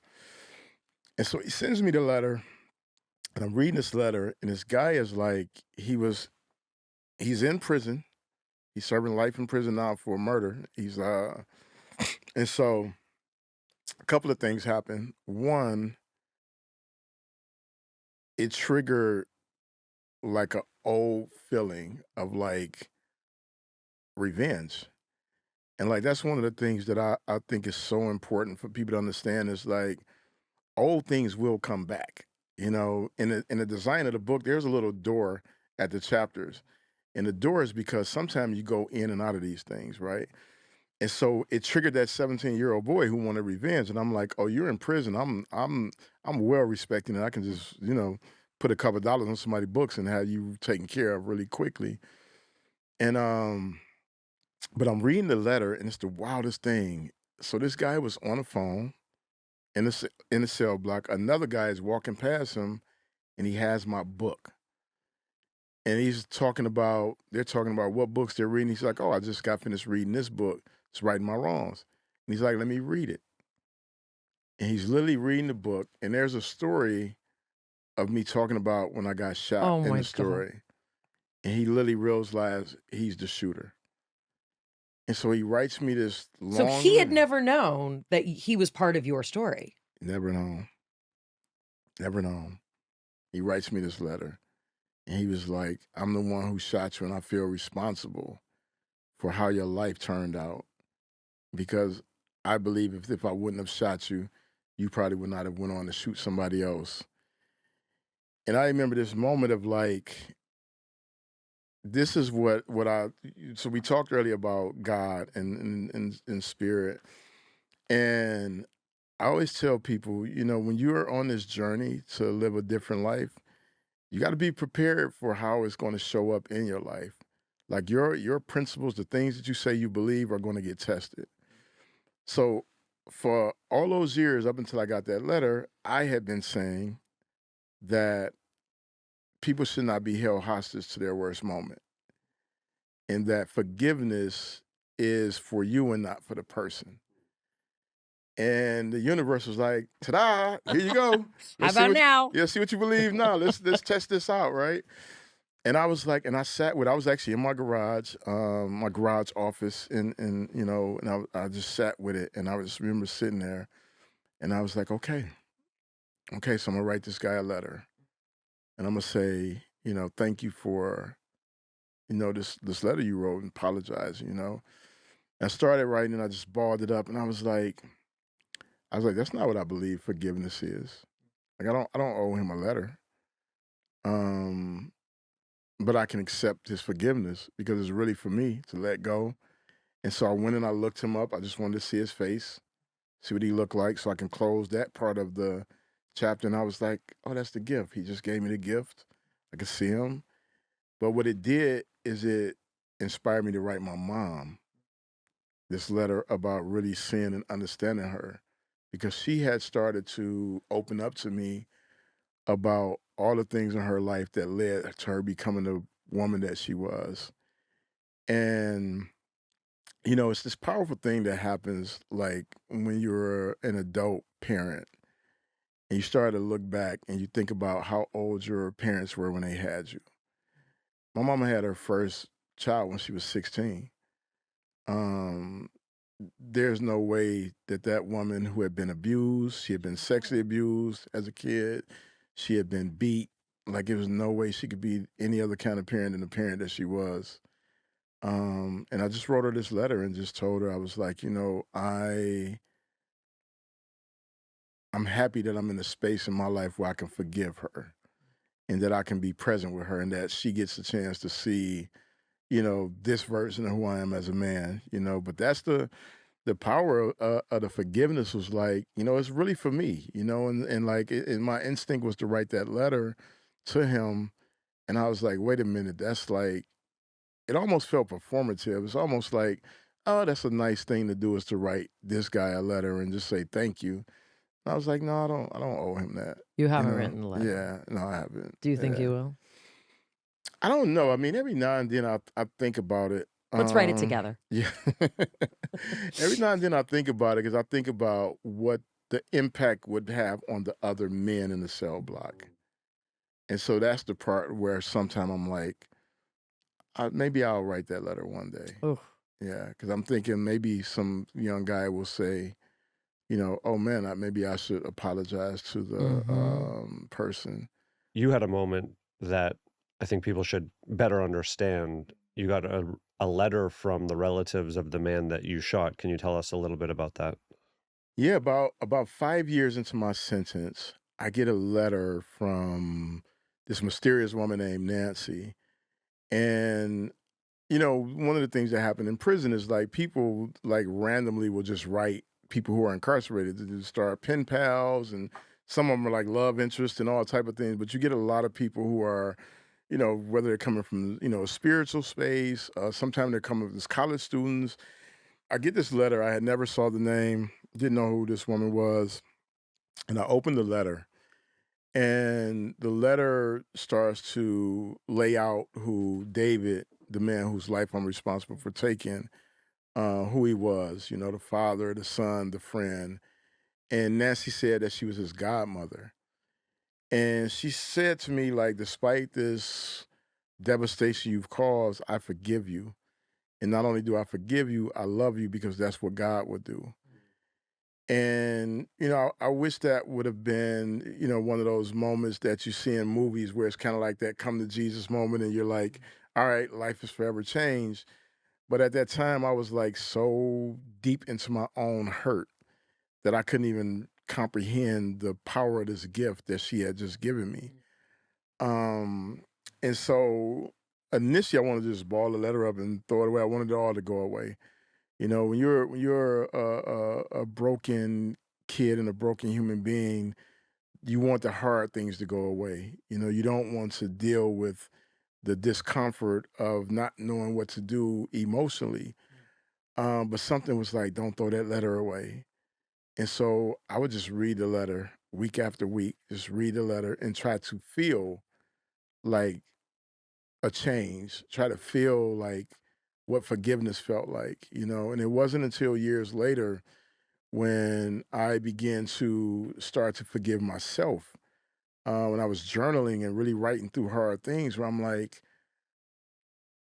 oh, here's the truth. Like, these are, yes, you did very bad things, poor decisions.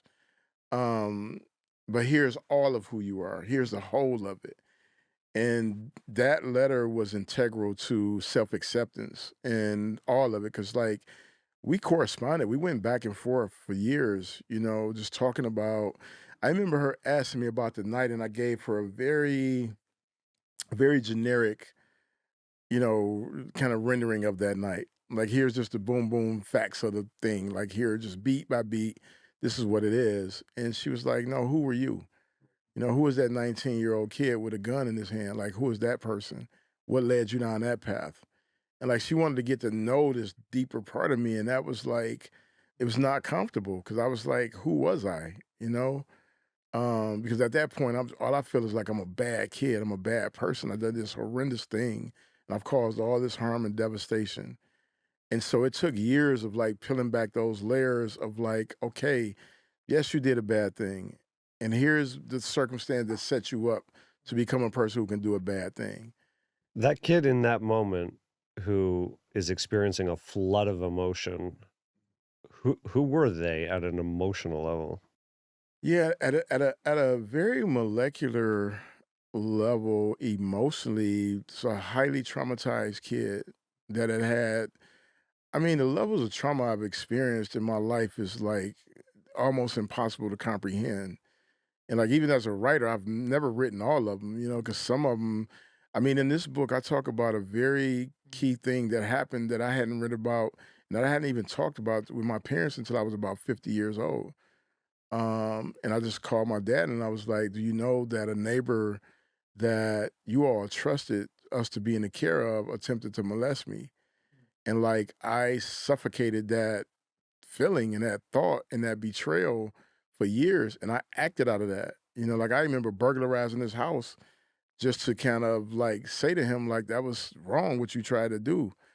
And I got in trouble for it. And my parents, they didn't do their due diligence to really try to understand, Well, like, your dad said he had a feeling that there yeah, was something more behind that burglary, yeah, but he couldn't put his couldn't put finger his on it. finger on it. And Yeah, also, especially at that time in our culture, yeah, we didn't talk about this stuff at all. Men yeah, didn't talk about yeah, it. And especially in the Black community, right? This is a very, like, absolutely. Yeah, there's an extra set of stigma yeah, surrounding this kind. I mean, it's really, and you talk about the significance of vulnerability. yeah, And in absolutely. particular for men, Yeah, that you said that is your strength. Your yeah, strength is being emotionally available to feel and to act on the understanding you have of your emotional state. That's absolutely. enormous. Yeah, to me, I think it's one of the greatest mental unlocks in the world. Is like when we can lean into the things that, you know, make us wholly human, you know, like love, joy, compassion, empathy,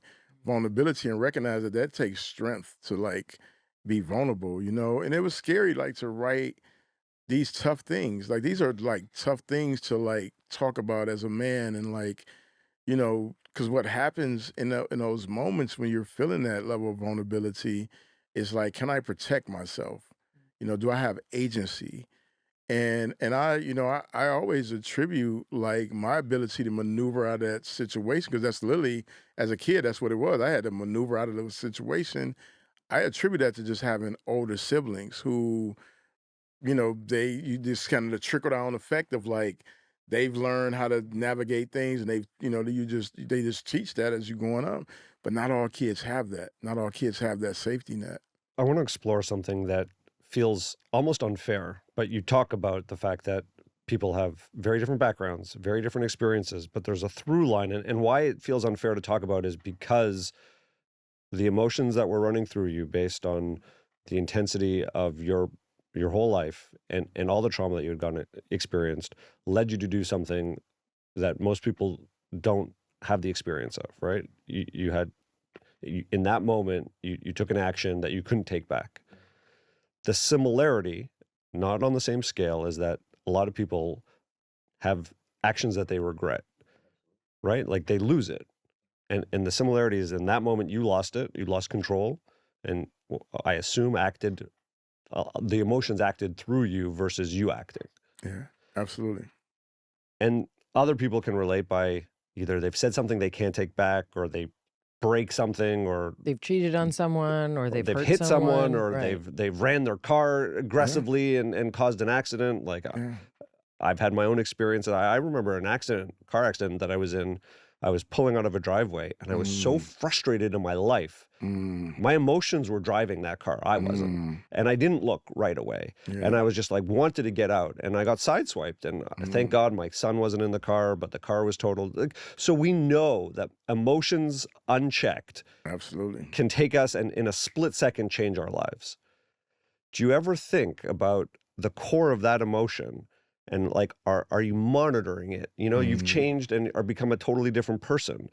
But is there ever a thought of like, oh, I have to track when the emotion bubbles to a point, right? Because I think we can all relate to, like, after my car accident, and I was like, I got to make sure that I'm never acting like I got to, you know, keep the monitor on and have a red alert if I get to that place of heightened emotion so that it doesn't drive me. It's a great question. You know, one of the things, the chapter I write is on anger.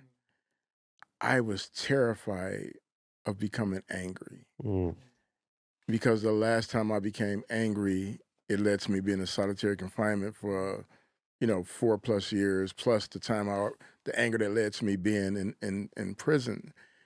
And so for years, I would let nothing bother me. Nothing's going to get me to that point of anger. It's a dangerous. Yeah, because I'm like, I don't know who I am if I get there. So I got to be able to be even keeled, balanced. I got to practice hyper vigilance around, okay, I feel something escalating. What do I do here? Mindfulness, meditation, what are the tools in the toolbox? And it's great to have the tools, but I was also being dishonest because I was putting a cap on it. And I was telling myself this bullshit story of like, I'm not upset about that. I'm not going to let that get me upset. I'm not going to let that get me out there because I was really afraid of what would happen. And then what ended up happening when I actually embraced the anger was, one, my brother was killed in July 2021. I remember being angry about that, but I had some tools of like, how do I remedy that, right? In October 2021, we had this beautiful, beautiful puppy named Indy that we took to a trainer. It was the first time going off with this trainer. And largely because he was a big American bully, and we tried to do the kind of other, intermediate trainers. He was this big, big loaf of a bully. And like, if you're not a real dog person, he's intimidating. So I wanted him to be with somebody who really understands working dogs, knows what to do. We take him to this trainer, and within a day, our puppy is dead. And the trainer, so we drop him off, I want to say on a Sunday, because I was traveling and we needed them to be housed somewhere. Drop him off on a Sunday, Monday evening, he's dead. They call me to the vet, and I get there, and, the trainer is just like telling me the story, and instantaneously, I know it's some bullshit. And basically what his first version of the story was that he was walking Indy, and somebody was walking past, and Indy tried to bite him. And I'm like, I know this is just not true. One, you're stereotyping the dog because you think because he's a bully that this is what he would do. What he doesn't understand that American bully is way different from a pit bull, but also we have a very pedestrian neighborhood. Indy walks with my kid, who he outweighs. Kids walk up and pull his ears and rub on him and touch him, and you know how it is. You walking the dog, and especially if it's a beautiful dog, people are like, hey, they just go in for the rub, right? So you can't tell me that this is the story. Then the second story was that he was walking him and he tried to bite him, and he slipped out of his collar. And I'm like, dude, the dog's head is this big. So he definitely did not. And I've seen how you train. This is why I took him to you. Like, you're a working dog trainer, so you got a choke collar on him. I know the things, right? And so the story is he slips out, runs out, gets hit. I didn't notice the truth. I'll tell you about what we found out after we sued him because he didn't anticipate that I would sue him. Um, so he tells me the story, and I'm going home, and it's heartbreaking. I'm like, this is my son's first puppy, and I got to explain to him, what happened. And so, he's 9 at the time, and I tell him the next morning, and he just lets out this wail, and calls out the puppy's name, and I'm broke, I'm dead, I'm like, it's heartbroken, I'm hugging him, it's gonna be all right, we're gonna be fine. Next morning, I'm scrolling, aimlessly scrolling, and the dog trainer's page comes up. And he's literally with his daughter, and they have a beautiful, I think it's a Melanese, one of those beautiful hyper shepherd type dogs. And I'm just watching this baby play with this puppy, and she's so happy and she's so joyful. And that enrages me. And so I tell my wife, who was my girlfriend at the time, I'm like, I'm gonna get in my truck and I'm gonna go around here and run his dog over so he can see what that feels like as a dad. And like just saying those words was like, first, this is the most absurd thought to have, but it's also a genuine thought that I had. And just being able to talk it out of like, I'm never gonna go and cause harm to an animal, let alone something that's gonna hurt the feelings of another kid. But that was real anger. And the real anger was that as a father, you see the joy that your child has, and you can lie to me as a father and say that this is what happened to the dog instead of just being a man and telling me the truth. And so that angered me to the point where I was just like, I verbalized what I thought was like a angry response. And after that, it was the most liberating thing to say, okay, it's okay. You can have an angry thought. It's not irrational. Like you're an adult, like other adults get hurt and harmed and upset by injustice. That's really what that was, injustice. And so once I got through that part of it, I was like, okay, now how do I handle anger when it comes up? And sometimes it's not the best way that I would, I'm still growing as a human being. Like I could fly off the handle like anybody else. Somebody cuts me off in traffic, like, what are you doing? Which is a very thing that you deal with a lot in LA. But I'm not about to go chase somebody out and get into a fisticuffs. I'm just gonna do the universal gesture of like, what was that? You know what I'm Yeah. saying? Yeah. But there's power in that. There's power in recognizing when we are upset and to channel it in a healthy way versus letting that energy lead. Like in you storm out the house or you rush off into traffic and you cause unintended harm because a lot of times unintended harm comes as a result of unchecked anger. But the real thing is to get beneath the surface of like, if you're angry all the time, that's different than you're angry because an injustice occurred. And really getting beneath the surface of what is that thing that unsettles you. And when I was angry all the time, it was really getting beneath the surface. And I realized it's because I had this suppressed shame and I had these suppressed betrayals that I didn't have language for when I was a kid. And so I stuffed them down and I acted out of that. And once I went on this adult healing journey, I started to realize that perpetual anger is typically there's something that lives beneath that. And for me, it was shame. And even in prison, the first part of my incarceration, the first 8 years or so, like I was angry. I didn't have language to make sense of how my life ended up here. I didn't have the tools at hand to separate what I was responsible for versus what had happened to me. But once I started to build those tools and I started to be able to create a framework, I was like, oh, here's the harm that I've caused. Here's the things I'm absolutely responsible for. Here's the things that I have to atone for. These are the things that happened to me that had nothing to do with me. That perverted man who attempted to molest me that was his own perversion that he has to reconcile if, if he can. I can't own that. The beatings from my mother, that was her journey that led her down that path. Like I wasn't born some bad kid. Like I wasn't born some kid that should just be hit and, out of anger. And so being able to just separate those things was powerful. And then, I was able to get to the truth of what, was beneath my anger. I was angry at myself. I'm a smart kid. How am I in here? You know, I'm the kid that breaks up fight. How am I in here for shooting somebody? So it was like all these things of like, man, when I get out, I'm gonna have this forever label, you know? And how do you become somebody else? And I mean it's been times like that's been weaponized. My past has been weaponized and it's like if you don't heal from the shame of it, then you're like back in the anger stage, and so it's really understanding the things that exist beneath it.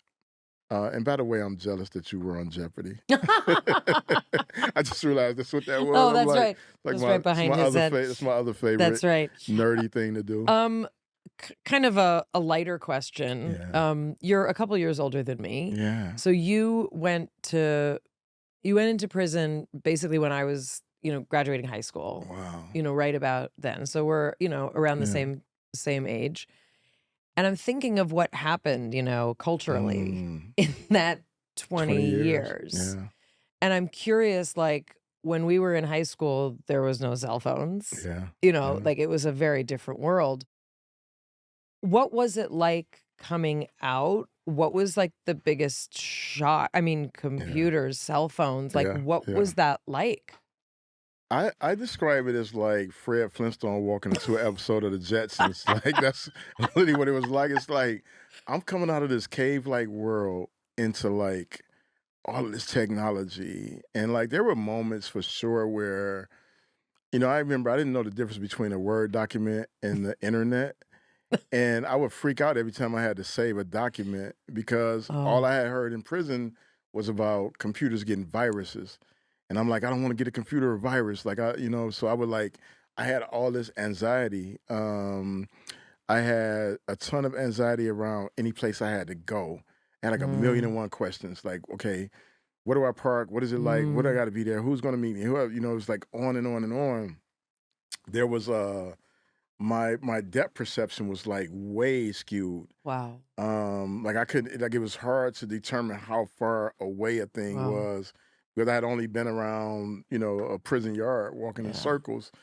Um, I mean the pace at which people drove was like Driving crazy. totally It changed was from like that in those I mean, it those was like years. when I went in, it was like 55 was the It limit. came out and It was everybody was like like, people at 70, which means in Detroit, 70 means 90 is yeah. normal. And so that was crazy. I remember Wow. when I first was driving. So in Detroit, you can drive across the bridge to Canada. Mm. And, I didn't have, I had like a 99 Civic that was on loan, a Honda Civic. And so I only had like these paper directions. And I'm like driving, I'm trying to get somewhere. And I almost go to this last stop. Like if you go Yeah. one exit, you're going to Canada. And you can't like just turn around. And I freaked out because I'm like, I'm going to get stopped. Right. I can't leave the country, and then Right. I'm going back to prison because they're Oh gonna man. be like, "You're trying to go over." So I'm like, I'm white knuckling it. I'm like, I gotta get off here. But it was wild. I mean, like, I remember one night, me and my cousin, we had went out, and we went to like a bar. Oh, drinking totally changed. Weed Oh, changed? everything changed. Literally everything changed, and we're like literally in a bar, and all of a sudden, it's just like a lot of people coming in at once. And I had a real panic attack. And I was like, I started sweating. I was just getting dizzy. I was just like, okay, I gotta go. And I remember like going and I walked like two doors down. Called my cousin. I'm like, yo, I'm outside. And he like, he's like, what's going on? I'm like, all this party is popping. I'm like, dude, I can't. It's too many people, And so it's all these things that like, I tell people when their loved ones are coming home, the party is great. 'Cause everybody, want to throw your coming home party and all the things, but it's like there are real things that like you don't go through that. And I have scars that, when I first came home, I would have like these intense night sweats. I didn't have a lot of dreams about being back inside. I've definitely had them over the years. Um, but it's just everything was new, getting used to just like all the aspects of life, and the technology was like, because I'm like a really nerdy, like I loved it. I was like, I remember the first time like I did a Skype call. Like I think I was probably on the screen looking so stupid because I was just like smiling the whole time, like, yo, this is what the Jetsons used to do. Like in my mind, it's like it's really happening. And I remember the first time I got in a car that like talked. Oh yeah. It like freaked me out. It startled me. I was like, like who else is in here with me? But I'm like, I mean, as a kid watching Knight Rider and Kit, the car like Yes. talk, I'm like, oh, this is the most, and now it's like so normal, I always feel like David Hasselhoff, so Yeah. that makes sense. How was Yeah. the experience of quiet? Because there's a level of quiet that you didn't have access to for years. Yeah, it's really interesting. The first time I woke up in a house alone, like that was hearing birds chirp. Like in most of the prisons I was in, like there's no birds around because there's no trees. And I almost remember like the first of a lot of things, like just being around plants. The first time I think the first time I rubbed a puppy, it had to have been over 20 years, And I was like, oh, like this little squirming thing is like a real puppy. So it's like all these things and just like being under the shade of a tree. And that first time I was home and it was like I was up early and it was just like the morning the birds are just like chirping. And I just remember like just sitting in the kitchen like drinking orange juice. Like orange juice was really good too, by the way. It's like it's definitely not good for you, but it was great. But just hearing those birds chirping was just like, man, this is like I'm really out, And so it's like all these very nuanced things that you experience like a hyper way, And I mean, I've been out now 15 years, Yeah, tell us what your life is and like now. You that's have incredible. another son. It's Yeah. like surreal. Like your wedding was in People magazine. Yeah, that was wild. It's like that was the craziest thing ever, It's really right? pretty though. Yeah, my wife did an incredible job She like did. designing it. Yeah, no, I mean, life now is it's still surreal. I think more than anything that I have such a higher, appreciation for the details of life. My life is big in a lot of ways. I do a lot of incredible stuff, but it's really the details of life that I get the most excited about. I'm still, when I come home off the road, I'm watering the plants and like that excites me. That brings me joy. There's a bookstore that I go to in my neighborhood. It's called Sideshow Books. It's like a used bookstore, but it's like complete chaos when you walk inside and it's the kind of bookstore where if you see a black guy walking in, you're like, oh, this is the start of a horror movie because it feels like that's how a horror movie should start. You just walk into this mysterious place that lures you in, you're never to be seen again. But I find so much joy in just going in there and reading through old books and searching those books out and just being fully present with my life. Nature is a big thing that brings me joy. I'll never forget what it's like to be instilled in concrete and now to be able to be out in the midst of like, all these things. So that part of life is great. I love being a dad. It's my favorite, thing in the world is just to really be a dad to an incredible kid. And travel, I travel all over the world. I mentor, I work with kids. Just recently in Detroit, they opened the Shaka Senghor Literary Lounge, which is like it's still surreal. I haven't fully processed Yeah, it. congratulations. Thank you. But when I was there, just seeing kids hold my books, it's like that's the dream. That was the dream. I wrote that down, and one day these kids will read my books. And the coolest thing is that part of the design of the lounge is my original writings from prison. And like that, I remember just being in there and the first time and talking, and it was like these kids sitting there's like a little cubby where my writing is on the wall and this bookshelves, and these kids are just sitting there, and and just looking at them babies and just like, man, they'll find meaning in words, and they'll, love the art and the craft of writing and telling stories, which is one of the thing as technology advanced. If there was anything that I'm, know that I want to be super intentional about, is to make sure that kids still write, and they still tell their own stories, and they still find, joy and imagination. And so having a lounge, like that is just incredible. And so, There's so much. Obviously, every chapter has mm, exercises, kind of ways to yeah, drill down and kind of, get to those really deep yeah, layers of all of these different yeah, chapters.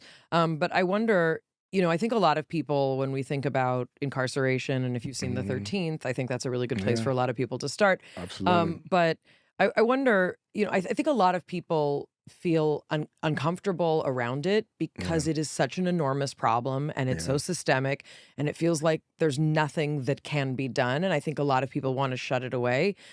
You have really great resources here for sort of the books that helped you, yeah, make your own transformation. But do you recommend any resources for people who do want to get involved with being helpful, whether it's yeah. donating books or education or funds?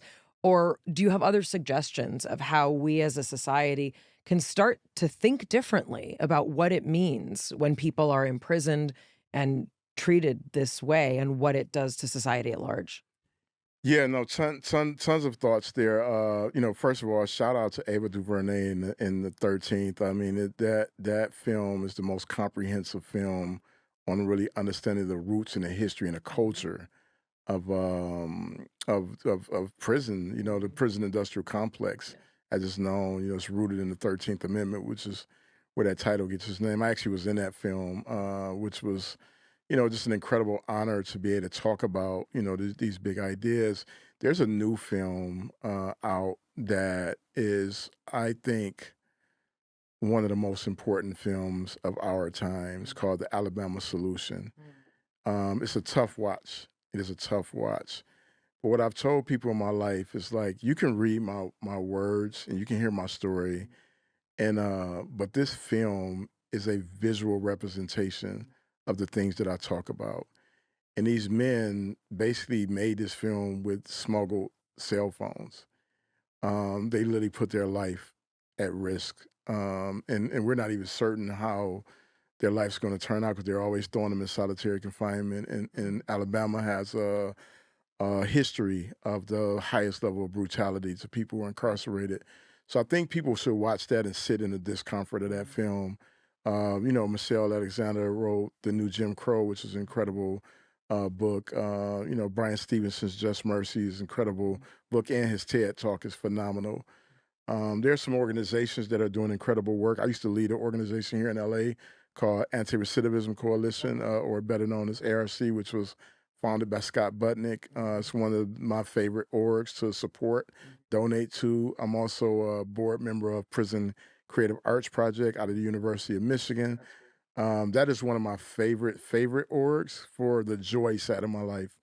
Um, because what that organization does is it uses art as a restorative vehicle for people, both inside and outside, and they host the largest art exhibition in the world of prison-based art. So they do that every spring at the University of Michigan campus. Incredible work. And in terms of yeah, so I think those are great reads. I think those are great starting points. Obviously, the classic Malcolm X's autobiography. I just think everybody should read that in general. I think it's the kind of foundational piece of like what a transformed life looks like. My early body of work, Righting My Wrongs, is, I think it's the most proximate people will get to a story of someone who's guilty of a violent crime. A lot of times we try to separate, crime categories, violent versus nonviolent. But the reality is over 90% of people incarcerated will come home. We get a choice in how they come home. Are we contributing to them coming home healthy and whole? I will say this, the work that we've done, different orgs I've been a part of for the last 15 years has dramatically changed the idea around what's possible for prison reform in America. The commissioner in Maine, he's doing incredible work. Commissioner Liberty, He's just out the box with it. Like I mean, these men and women are doing organic farming and make sure that the health nutritional needs are met in the prison in a sustainable way. I mean, there's somebody in Maine who works in Silicon Valley as an engineer from a prison cell because he recognized that being a contributing member to the society is one of the most important things we can do for anybody. There's a parallel between unemployment and high incarceration rates as it is with education and literacy. So they're doing out the box work. They just opened up an incredible center in San Quentin, which is a model for what happens when you actually put the resources into not just housing people. When I got sued, they itemized how much it cost to house me at different prison, and that's how they got to that number of like almost $1 million for the lawsuit. And you think about what we're paying for as a society, and are we getting our eye on the investment, right? So just think about this: if 70% of people get out of prison, go back, that's a very high failure rate. If you were invested in the stock market, you would be like, let me get my money out of there fast because this does not look good on the books, right? But we continue to invest in that way. And Well, it speaks to the incentive structure. What is actually the goal here? yeah, Is it to run private prisons or is it to help society? yeah, privatized prisons are a big industry. It's a big, big industry. I mean, at one point I was paying $15 for a 15-minute call. So you think about these corporations that are benefiting from people being incarcerated. Well, and also the labor that is, I Yeah, mean, a lot of absolutely. people don't want to know about that, but the Yeah, amount of labor that is actually, we're using prisoners to provide labor at, what was it, 17 cents an hour or something? yeah. I When you started off. started, Yeah, I that's was what you working started. 17 cents an hour in the school. I mean, in the kitchen, and then at one point I was just like, I'm only doing jobs that help people, because that Mm. was the only way I can wrap my mind around. Like I'm not. I remember they tried to put me on the yard crew. I was like, I'm not going out there. I'm not picking dandelions for like 17 cents an hour. And so I've always just tried to keep jobs in like either tutoring, working in the law library, or working in recreation because I can directly help people and do things that I would do without any pay. And I think my highest paid job was working in the law library, and I got like $54 a month. And that job that I had is the equivalent of like a paralegal. And so you think about $54 a month versus for doing that level of work to help people, which was really difficult in there because like you're dealing with literacy rates as well. But those are some of the resources. Yeah, just people can follow me, and I'm always happy to point them to it. I think everybody should visit a prison. I think that's important because you think about like we're paying for this, and so I think that people in society should like go. I've taken people into prison all the time. I actually go to prisons across the world. I was just in a prison in St. Martin like 2 weeks ago. I've been in prison in Ghana, Germany, London. Germany definitely does it way different. There was a thing that I learned over there that blew my mind is that they think of their people who are incarcerated as still citizens. And like, so they don't, there was a moment I was in a cell. So we went with this contingent to Germany, and it was a lot of people from corrections, and it was kind of like that seminary type thing. And me and Scott, who I talked about earlier, we got bored, and we are like, yo, we should like sneak out and go like run around the prison. And so we did. We was just like bouncing around, and there was this cell was open, and so I went in the cell, and I was just like, I was having a moment to myself of like, man, it's crazy that I did this much time in like a space Mhm. like this. And the warden came in, and she was like, "Are you okay?" And I was like, "Yeah." I was like, I was just thinking about, I did a lot of time in solitary confinement, like 7 years, Mm. and the warden started to weep, and she said, "We would never do that to one of our citizens." And I remember when they first invited me to go to Germany, I was like, why would I go to Germany, a Germany prison? Like, do you not know the history of Germany? Like that seemed like these people would have it all wrong. Like they, what I'm saying? Like this is what I thought. And then I was like, okay, well, let me go and be curious and let me drop judgment. And I got over there and it was mind blowing. Like the idea of like restoration. How do you make sure that people are reintegrated into society in a real way, and that they don't lose touch with society? So, as part of their constitution, they have to be able to have access to their families. They have to be able to work in community. And I'm like, if you think about what we're doing to people, is we're cutting you off from essentially what is the most important thing is a social group.